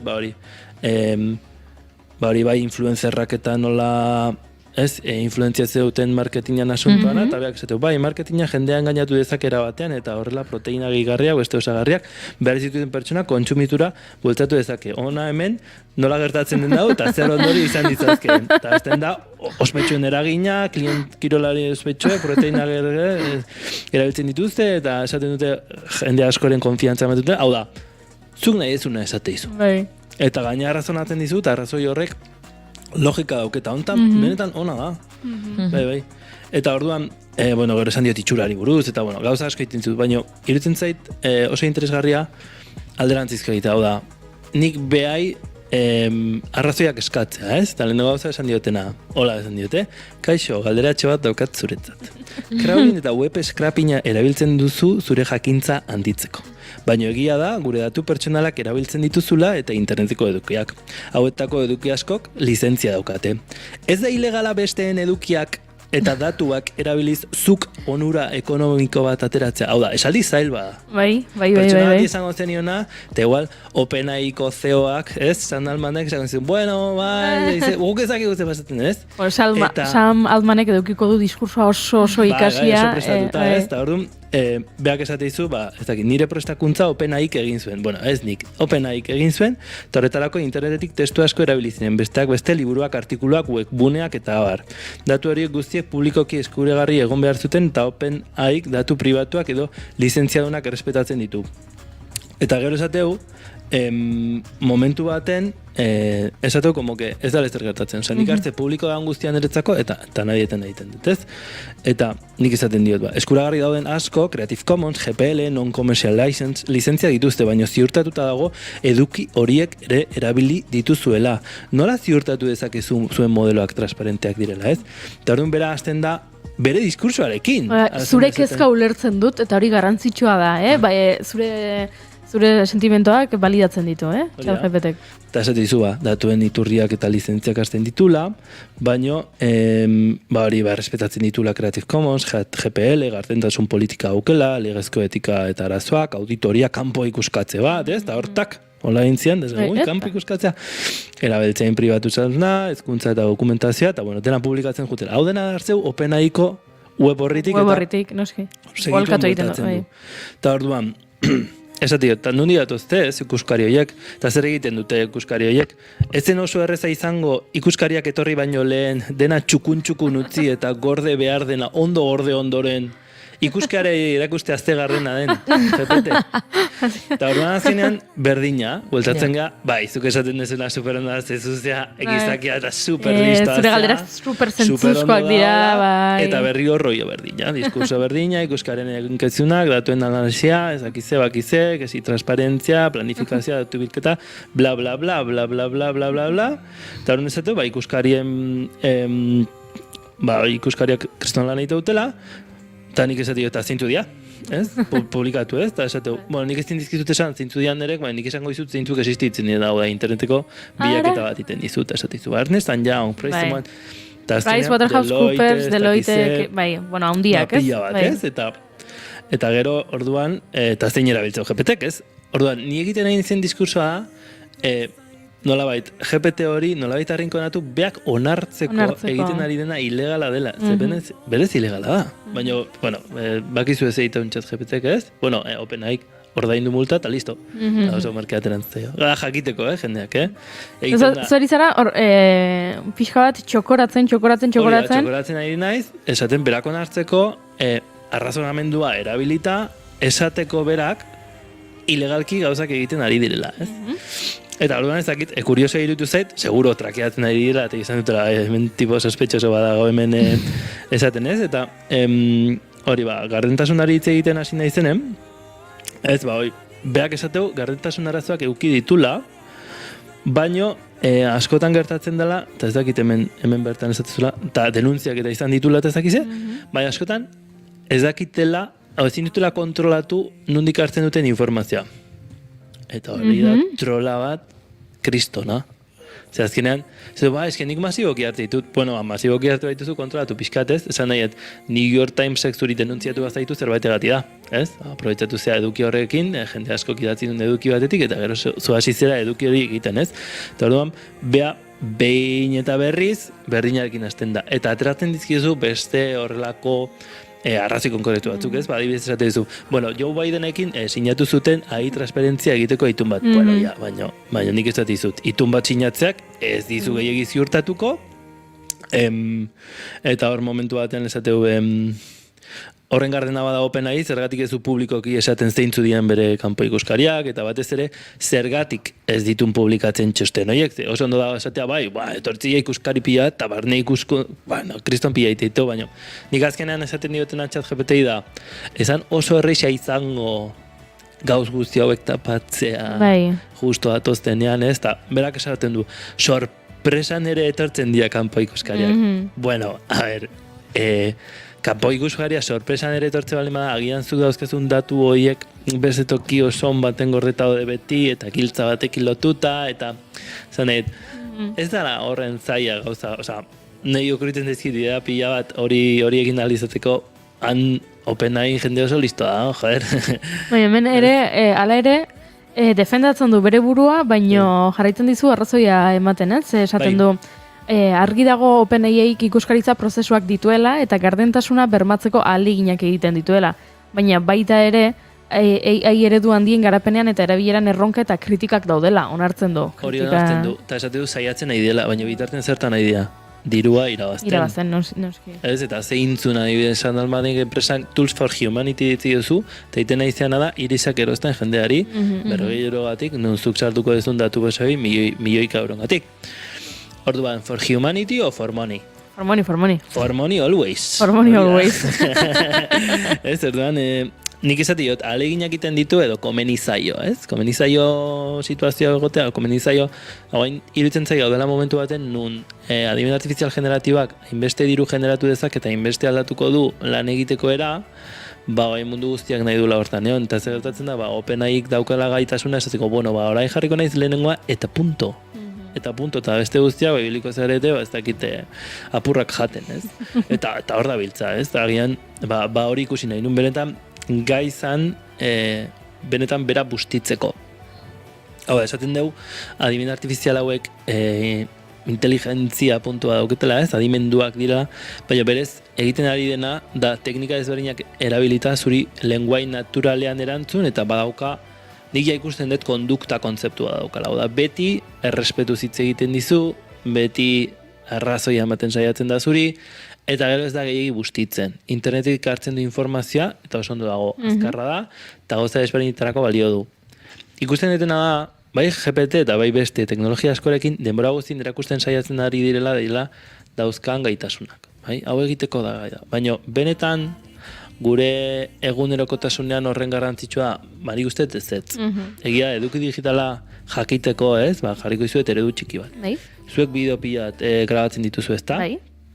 Image captioninga erabilita, bai? Zuek idatziko zenioten, da esango zioten. Jarrizkiazu, ez dakit, goiuri ateratzen den zati bat, parrezka. Eta segundu batean ingo zizun. Jo, ez ondo. Ez dezu pasatu behar bideo guztia. Ez? Edo, hau esan duen momentuan, ateraia zu zatitxo, orduan, zuk edukia generatzeko askoz gaitasun gehiago izango zen, nuken, hau da, zure produktibitatea onditu egingo zen, da zure lan orduak beste gauza askoz interesgarrigo batzuetan egin algo zenitun, ez? Eta orduan, ondo etorri daiteke horretrako, ez? Eta orduan, bai ikusten dutela oso interesgarria izan daitekela, baino batzuetan, jendeak esaten duenan, ez dakizu ezen bat aldatuko den bizitza, nik ez dakit, baino, osea, ez da mundua bukatuko, hau da, unibertsio paraleloa egia da, eta hor dago, interneten, eta zaren neuronaletan, eta gauzetan, baino ez badituzu erabiltzen, ez da hilkoa, hortik kanpo, orduan, bai, nik beti esaten dut, ez, eta nire inguruan nire asko nara beriet ez presa sensazio hori gauzak lortu alizateko, haber lasaitzean asuntoa, pixkat. Ez dakit lasaituko den, ze egunero ari gara albiste berria jasotzen informazio pila bat, interesa badago. Ez dakit, aste honetan jakin dugu, ChatGPTek Scarlett Johanssonen ahotsaren antzeko erabiltzen zuela, eta Scarlett Johanssonek salatu egin duela, antza denez, lehenago harremanetan jarri ziren berarekin, bere ahotsa erabiltzeko, berak ezezkoa esan zuen, eta hala ere, bere ahotsa imitatzen duen zerbait sortu dute, eta ahots hori jarri diote zehari, baino Scarlett salatu egin du, eta kendu egin behar izan dute. Hori da, aste hontako albiste, horrengo astean edukiko dugu beste albiste bat gehiago, esan nahi dut, adimen artifizialak luzerako emango digula. Bai. Eta ez ere iruditzen zaitena da, enpresa askok muga asko zeharkatzei dutela, ze ikusten dituen konsekuentziak ez dira oso handiak. Hau da, nik iten dut, diro irabaztet, denuntziatzea zut, ez eta, iakentzen, baina, igual Tool for Humanitykin irabazitu, bezakit, 10.000 euro. Jo, barkatu, Eta hori ez da soilik adimen artifizialarekin gertatzen, hori ikasi dugu kutsadurarekin, erregaiekin, petroleoarekin, mugak badaudela, enpresa handiei jartzen zaizkie mugak ezin duzu kutsatu, ez dakitzen bat mailatik gora, eta egiten dute, horrekin dirua irabazten dute, eta gero bai multa bat jasotzen dute, baino multa askoz hobeto ateratzen zaie, multa ordaintzea. Volkswagenen pasatzen adibidez, kotxeak trukatu zituztela, eta zentzen, ez genekin zertan ari ziten, ez bazen egiten zertan ari ziten. Orduan, askotan ia hobeto da, gezurretan aritzea, eta gero barkatu. Baino gezurra botatzea, dirua irabazteko, edo difamatzea, edo horrelako gauzakitea, zezkenan dauzkazun konsekuentziak ez dira horren zaiak, eta zuri harrapatzea oso zaila da, ez da, iruditzen zait, ez GPT bakarrik, hau da, ia enpresa handi guztiak egingo dutela, egia da gero ere bai, enpresa txikiak askoz kontrolatu goten dira, ez dauzkate rekurtso berdinak. Hau da, enpresa txiki bat sartze bali mehi dozu, ez dakit, 60.000 euroko multa bat, jazta, agur, bagoa. Noski. Baina, openai batei, ez, eta orduan, eta abokatuak baita, eskura dauzkazuna abokatu taldea, enpresa txiki batek edukiko du aholkularitza juridiko bat, baino ez dakit ez, mundu mailako abokatu bufete indartsuenak sakelean defendatzeko gero egiten duzuna, hori ere... Karo, hori da kontua eta adibidez, imaginatu sortzen duela enpresa bat izen laba Goiuri AI, ez? Eta adimen artifizialeko algoritmak eta entrenatzen ditugu datuak. Ezingo gendu ezin datu erabili, eta datu publikoak erabiliko genitu, delitu bat iten egongo ginean, eta etorriko zen GDPR-a eta esango dizu, hau kentzen duzu, edo enpresa kanpora ba. Eta zuk asko zailago izango zenun beste enpresa handiek guztia baino. Zergatik jartzen dituzte horrelako gauzak doainik, jendeak erabiltzeko eta usteko benetan bere egunerokotasunean behar duen zerbait dela. Eta orduan agur. Eta ematen du bidea hortik jungo dela, Gauza asko ikasi ditugu gaur, jolasean aritu gara ChatGPT-rekin, ze pixka bat jolasa iruditu zaitzuk egin diozuna, Unai? Arrapa jotzen aritu zara, baina gauza bat ez zait argi geratu. Ea, milak egin behar dituzun ala, ez? Ez, baizeak, Ez, nahi bai, ChatGPT-ek aholku andana eman dizkizuta. Ez ki, 1.000 asko da. Nik San Silvestre aurten. Bai. San Silvestre ingo eta aurten. Nahi da nire meta. Bale, oso ondo. Meta... Bakoitza berea. San Silvestre 5 kilometro dira eta 1.000ak 171 kilometro dira. Antzeko parezido. Ez, baina, ni horrekin pozin dago. Eta jazta, ez da, 1.000 iruditzen zaite nire kasurako exigente gira dela eta nik ez dauket bizitza hori egiteko. Interesgarria politia bai, seguro, ziur nago, baina ez ditut egingo. Lasaiago geratzen naiz, ze uste dut badagoela joera bat azken aldian lasterketekiko, mendi lasterketak, maratoiak, ultramaratoiak, eta jendea ari dela, entzun genuen ez, pasaden, uste dut izan dela, pasaden urtean BO2ako izena ematea 3 hilabetetan bete zen, eta urten 6 ordutan bete da. Pixka bat erotu gara gai honekin. Beraz? Nik uste danarekin pixkat, baina bai. Kirol kontuarekin bai, errendimentu kontuarekin, asko ikusten da, teknologia gara bai erabiltzen da, aplikazio pila dauzkezu, ez dakit azkenekoan hiperproduktibitateari buruz hitz egiten momentuan ez, pasada da, zenbat influentzia daukan gure egunerokotasunean, ez bakarrik teknologiak, baizik eta zenolako bizimodu estiloa da makigun, ez? Ia jateko ere, eta gizen batetik eta begiratu behar ditugu ez hiltzeko, porque beti azkenean dena da, hau dena egin nahi dut, berandu xeago hiltzeko. Eta ezakit, hori naberitzen, eta beti formazioa, eta presaka egiten dezunean zerbait azkenean ez duzu nahikoa disfrutatzen. Eskerrik asko Unai Elordi Hidalgo, beste behin gurera etortzagatik. Gauza gehiago nahi dituzu kontatu, denbora badaukagu, baina... Ez gehiagi. Urrengorako utziko dugu. Beste zerbait zitzei, baina bai, beste baterako utziko dugu. Bale, orduan geratu hemendik nahi balin baduzu, ze guk gauza gehiago ditugu kontatzeko. Ver detalles donde todos ven lo mismo, en cautiverio se siente más el seísmo. Timo, me dieron creer que fallaría el tiro y vivo, brillo en mis ojos de felino.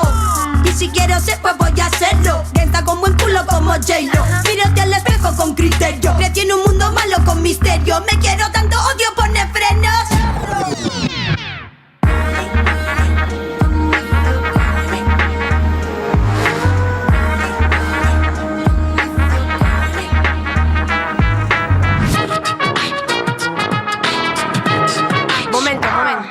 Bulerías con el pelo suelto por derecho, directo pa'l pecho al esternón. Me enciendo al juicio externo que no entiendo qué sé yo. Tengo muchos defectos pero este no. Eyo, pídenos perdón. Nadie más le mete, se han juntado la cangri. Vaya con vete homie de 7 pa'l party. Mete triplete fuerte sí que represente. Y a la jarana con la pana estamos hungry. Hay mucho en mi corazón candela. Estuve con vos pero yo toqué madera. Tengo guachos esperando en la vereda. Mi flaco tuve que dejar afuera. Y tell me if you want to try again. Confundo la vida con un juego de play game. Tell me if you want to try again. No voy a llegar a vieja, come with your girlie. Pim pam, mix track, música y street. Quiero quitarme de todo lo malo, no more shit. Me quedo con el mensaje del viaje, souvenir, rap for real. Menuda juntera que hay por aquí. Tengo ganas de comer, poco tiempo para hablar, pero siete mentes crudas dispuestas para rapear. Mírame que esto es la beat, vinimos para bailar. Como no nos vamos a volver locas con el boom bap.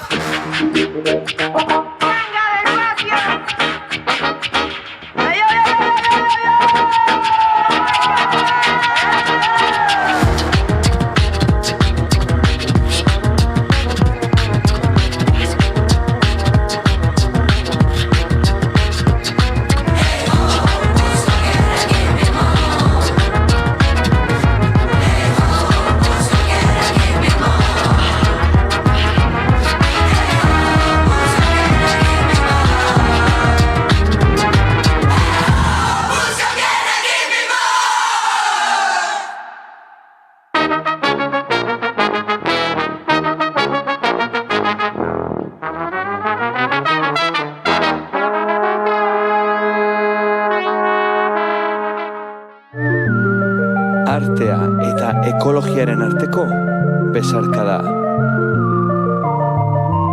Zuekin guztiekin, simbiosia. Gaurko saioan, Lucia Esker zinemagilea eta Julio Villanueva azibilatzailea izango ditugu gure artean. Laburmetraiaren izenburua Usina da, Eustarrotzen eta Ezkarotzen, eta bertan esaten zaio Usina elur hautsak mugitzen duen haize hori, dentiska dena gazteleraz.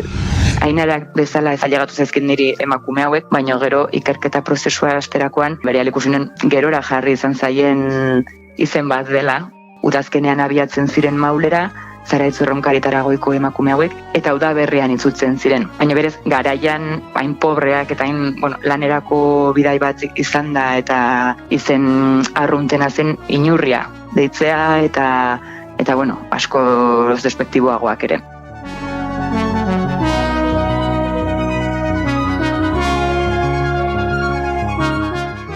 Julio Villanueva ekintzailea, azibilatzailea da ere. Guri batzutan eskatzen digute hegoaldean, espeziak herriberan edo erdialdean edo, beste batzutan eskatzen digute Pirenaikoak edo eskatzen digute Atlantiar aldekoak. Bistan da, kapitalismo globalak ere konturatu dela, hori hortik ere etekina badula.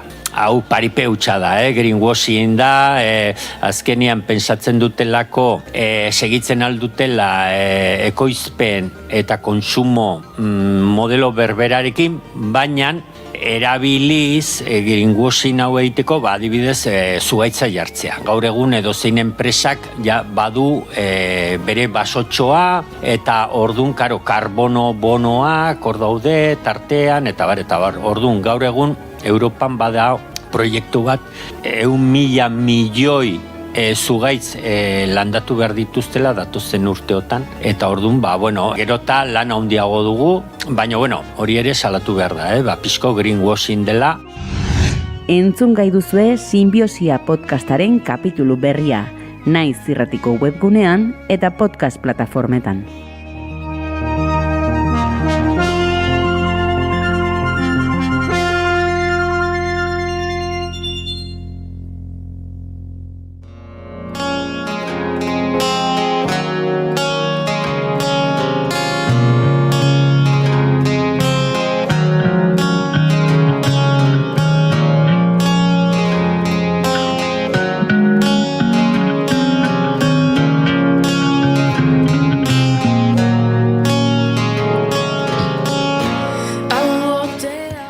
Orpoen, oinpunten eta zapaten soinuak. Eskuen kolpeak izterretan, bularrean, besoetan, zein eskuetan. Eta gero isiltasuna. Oina lurraren kontra edota oina lurrean arrastaka entzungo ditugu. Eta pixkanaka elkarrizketa bat sortzen hasiko da. Tradizioetatik abiatutako eta garaikidean batutako elkarrizketa berezi bat.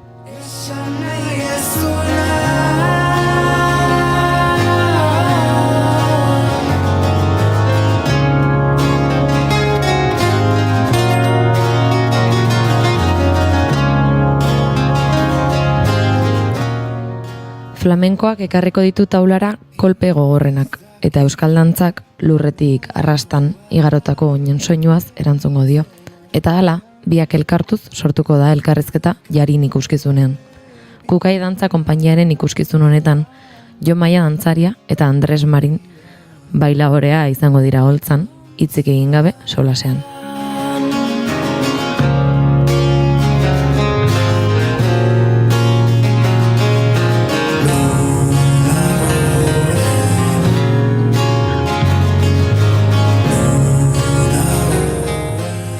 Jarin izenak ere badu bere berezitasuna. Norbaitek agian pentsa dezake hitz asmatua dela, edo beste hizkuntzaren batetik hartutako hitzen bat. Jarin, Maia eta Marinen nahasketa da. Bien artean sortua, bakoitzaren zati bat alde batera utziz eta besteak elkartuz sortu dutena. Hala ere, nahasketa horretan kasualitate txiki bat gertatu da. Jarin turkieraz asko erabiltzen den hitza baita. Bihar esan nahi du.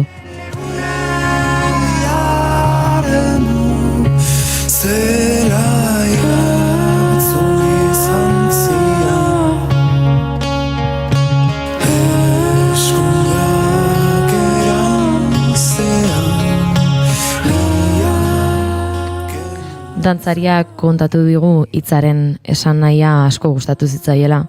Norberaren zati bati uko eginez eta bestearekin elkartuz biharra etorkizuna sortzea ere esan nahi izatera iritsi baita bientzat. Flamenko garaikidea eta euskal dantza garaikidea elkartzen dituen lana 2022an estreinatu zuten. Holtzetara igo baino lehen froga ezberdinak egin zituztela kontatu digu Jon Maiak eta gogoa zutela horrelako zerbait aurkezteko. Jarin ikuskizuna, esango nuke, aspaldiko nahi batien erantzuna dela, ezta? Egia da, niretzako, kukaien sorreratikan beti flamenko garaikideko sortzaileak erreferentzia bat izan dira, badaude sortzaile oso garrantzitsuak, eta euren tradiziotik abiatuta oso, alde batetik lenguaia unibertsal bat eratu dute, eta beste alde batetik izugarrizko garapena lortu dute artistiko orduan, beti izan dira erreferentzia bat, eta beti ukidut buruan flamenkoarekin batera zerbait egitea, ezta? Eta Andresek ere, gero asko elkarra zautzen dugula, aitortu izan du, euskal kulturaren oso zale, euskal kulturaren hainbat referentzia dituela, besteak beste Oteiza, Txillida, Joaldunen Joarekin ere koreografia bat montatutako ezan bere garaian.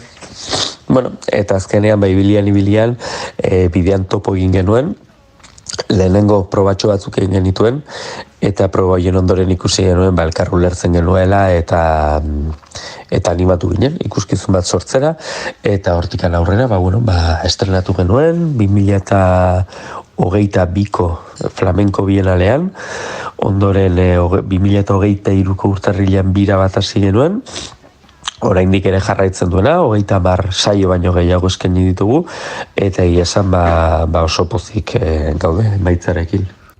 Taulan lehen pausoak egin zituzten, baina zer da Jarin? Bihar esan nahi duen hitzonek zer barnebiltzen du beregan, zergatik ikusiko ditugu bi oinarri ezberdinetako dantzariak elkarrezketan, bada dantzariak azaldu digu, badela sustraien arteko topaketa bat. Beti adierazten dugu Jarin dela 3 hitzetan banatzen dugu, ezta? Elkarrizketa, topaketa eta sustraiak. Eta oinarri horietan nik uste dagoela gako guztia. Ikuskizunaren sorreran froga desberdinak egin genituen arren, azkenean ikusi genuen zintzoena eta erosoena gutako bakoitzarena zela norbeak bere lenguaian sakontzea. Eta lenguaia horretatik abiatuta elkarrizketan jartzea bestearekin. Eta horretan datza Jarin, elkarrizketa guztietan bezalaxe, badaude momentu batzuk, ez duguna topo egiten. Beste batzuetan, baietz, gerturatzea gaudela, beste batzuetan, besarkatzeraino iristen gerala. Egoera diferentetatik pasatzen da, eta batez ere, hori esango nuke, elkarrizketa bat dala. Norbea ni euskal dantzatik, Andres flamenkotikan, norbea bere lenguaian sakonduz, urte askotako ibilbide batean jasotako esperientziatikan, bien arteko topaketa eta elkarrizketa egiten dugula. Sustraiak oinarria hartuta aipatu bezala, elkarrizketa bat sortzen dute oholtzan. Streaming bidez jarraitzen gaituzuenok, zertxo bait ikusteko aukera izango duzue. Isiltasuna dantza mugimenduek hausten dute, eta sakon-sakonetik, holtzan dagoen isiltasunean elkar ulertu nahian hasiko dira. Hizkuntza ezberdinetan hitz egin arren dantzaren lenguaia unibertsalak batak bestea ulertzen lagunduko diela, esan du Maiak. Guretzako topaketa oso sakona da, alegia oso zintzoa da egiten duguna, norberak bere tradiziotik, bere sustraitik, bere identitatetik abiatzen geha, asko ematen dugu ikuskizunean zehar, baina bestetik jaso ere bai, bestearekiko entzumena lantzea eta bestearen espazioa jaso, entzun, errespetatu eta horren baitan jardute importantzea.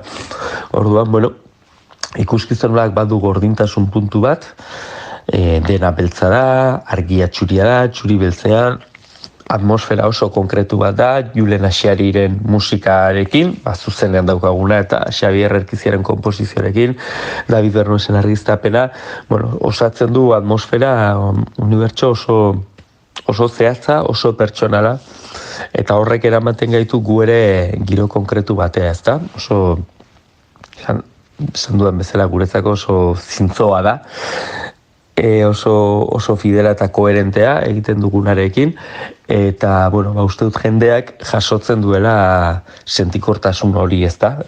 Gure harreman hori nola bi kultura hain diferente, eta Euskal Herrian gainera, simbolikoki ere ustez badaukala beste konnotazio bat, bizkarra eman egon diren bi kultura ere bai, nola elkarrizketa baten bidez iristen diren elkarru lertzera eta espazio bat konpartitzera, ez? Eta hori esango nuke simbolikoki asko daukala, ez? Norberak bere identitate propioaren jabe izanik bertan sakonduz nola lengoia unibertsal baten eta ezberdin gehiagorekin topatzeko gaitasuna daukan. Eta uste dut jendeari iristen zaiola poesia hori, gure alegin hori eta gure bateratze hori.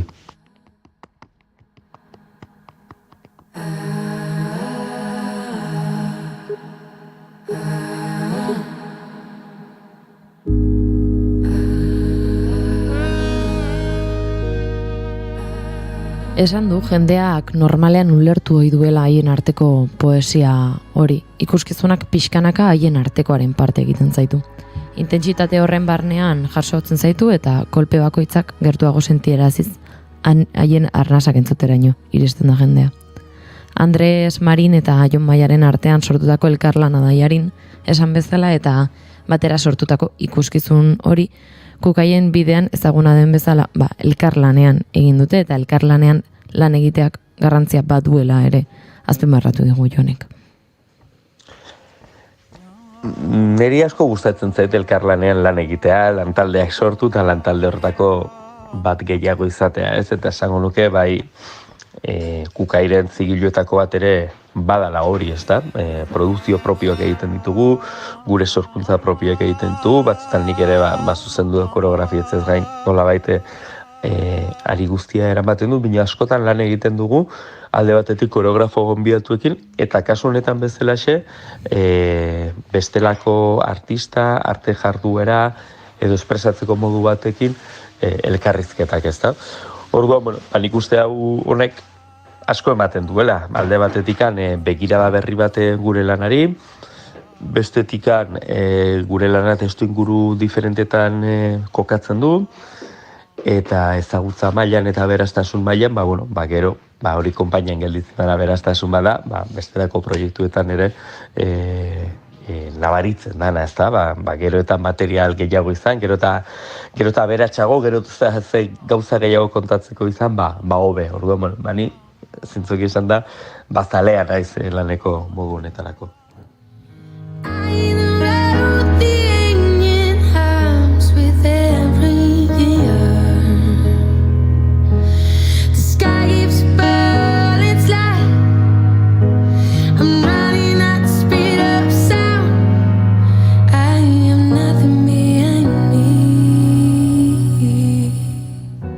Bidea beraz, ederra izan dela aitortu digu dantzariak eta honekin asko gozatu dutela.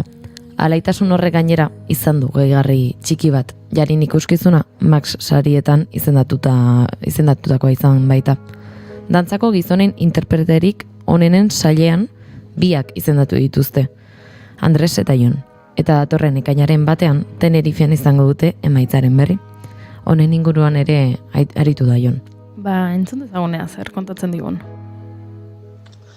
Sariak nik uste beti erlatibizatu behar direla, ez da, badakigu zer diren. Baina pixuak kendu ere, alegia, gure lana egunero gertatzen da, eta sortzea, ensaiatzea, emanaldiak ematea da. Eta, horren barrean, itzendapen bat sari bat etortzen danean, nik uste ospatzeko ere badala, ez? Azkenean, bai norbera entzat, bai lantandearentzat bultzadatxo bat izaten da. Eta nahiz eta hurrengo gunean dena aztu eta berriz bueltatu berdezun dinamikara, ospakizun bat dira, eta, nik uste bizitza ospatzeko ere badala. Lehengoan zen bat zenuen, justo Kukaik sortu dituen azken 7 ikuskizunak izan dira finalista. Eta, hori oso poztekoa, eta, adierazten du laneko modu baten aitortza ere bai, ezta?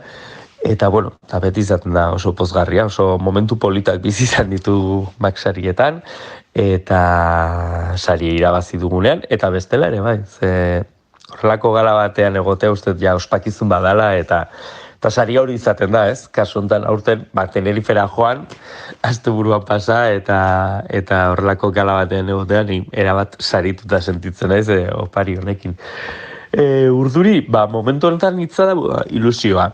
Egia da poz handia sentitu nuela, albistea jasotakoan, eta ilusioarekin.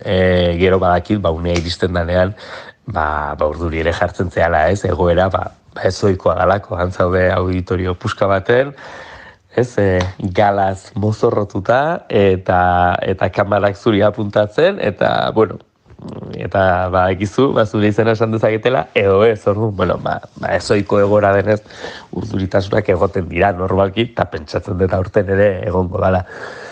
Neri aitortu berdez, urtekoak ilusio berezi egin didala, zen naiz eta bestetan ere, Maxarietan egon izan geran, kasu honetan finalista naiz dantzari bezala, eta exaekuo. Orduan,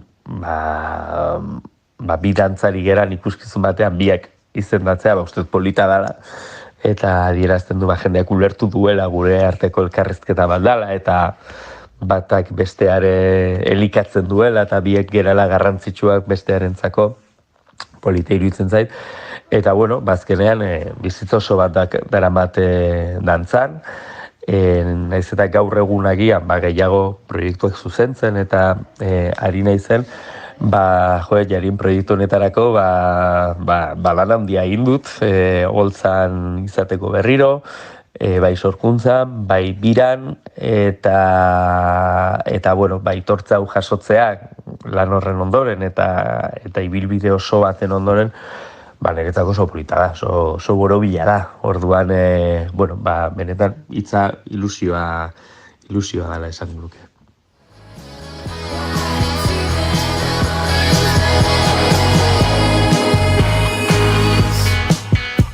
Beraz, entzun duzue, ilusioz jaso dute izendapena, baina esan duten bezala ez da lehen aldia, Kukai Max sarietarako antzokietan izango dena. Hainbat eta hainbat izendapen jaso baititu, eta horrez gain, 2009an, 17an eta 18an izendapen horietan irabazle suertatu dira. Hurrengo asteburuan beraz adi izango gara, ea Jarinek eta bere dantzariek saririk ekartzen duten ona, eta bigarren kafetik sorterik onena opa nahi dizuegu. Sorterik onena, eta esan behar dugu, aitortu behar dugula, orain arte egindako lana. Ze batzuetan sarietan gertatzen da, badirudiela, izendatzen bazaituzte, eta gero ez baduzu saria etxera eramaten galtzailea zarela. Baina izendatua izatea, garaile izatea da, eta batzuetan badute arriskua sariek edo... Esan nahi dut zentzorretan, ez? Jendeak pentsatu ezakela, ez dute irabazi orduan. Orduan ez du merezi. Ez merezi, ez. Merezi du iritsi dela, eta gainera iritsi da onaino, ez? Eta beraz, sorterik onena, noski ilusioz daudela, eta noski sekulako ilusio egingo ligukela saria etxera eramaten badute, baino dagoeneko gure aitortza guztia merezi dute, ikusi dugun bezala eta kontatu dugun bezala, sekulako lana egin dute jarin edo bihar honekin.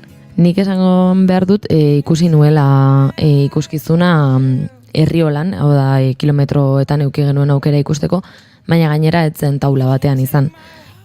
Plaza oso txiki batean, beraiengatik ez da metro batera ginen. Hor denak inguratzen genuen haiek dantzatu behar zuten tokia, eserita ginen lurrean, eta entzuten zen denan, haien arnasak, haien kolpe bakoitza entzuten ziren, eta kalean sortutako ikuskizuna izan zen, etzen antzoki batean denak isilik edo ginenak, jendea isilik zegoen inguruan, baina kalean soinua dago, eta hala ere haiek bakarrik entzuteko, entzutera iritsi ginen, edo hainbeste zentratu ginen haiengan, hori bakarrik entzuten genuela, eta nik benetan, ja pertsonalki ere, gomendatzen dut jarin ikusteko, ze oso berezia da. Zenbat eta zenbat gomendio gaurko bigarren kafean. Bigarren kafe honetan, kafetegi oso bat menu aurkeztu dizuegu, aipatu ditugu Intxaurrondoko artisten topaketak, aipatu ditugu festak, jaiak, emakumen aldeko kantaldia Baionan, erdialdeko Euskal jaiak, antzokietara gerturatu jarin ikustera. Gomendio zerrenda honekin utziko zaituztegu, ze iristen ari dira eguerdiko 12 eta agur esateko garaia da. June Erromatiti Barguren, eskerrik asko beste inguruan izateagatik. Astelehen arte. Eta zuek entzule, hemen, bihar, hementxe izango baikara berriro ere, bigarren kafean, goizeko 10:00 12:00 hementxe, naiz irratian. Orain, goixo utziko zaituztegu Damien Raisin ahotsarekin. I can't take my eyes off of you. I can't take my eyes off of you. I can't take my eyes off of you. Can't take my eyes off of you. I can't take my eyes.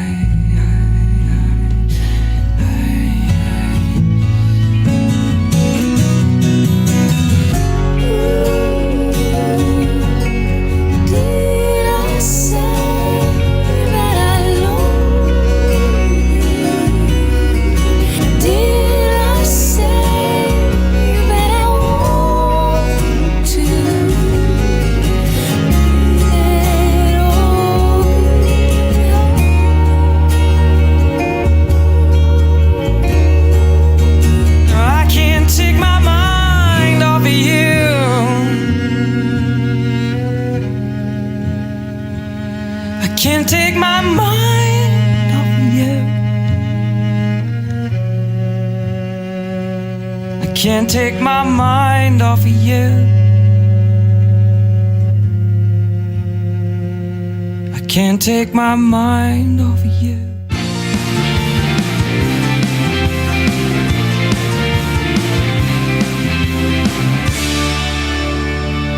Keep calm and bigarren kafea.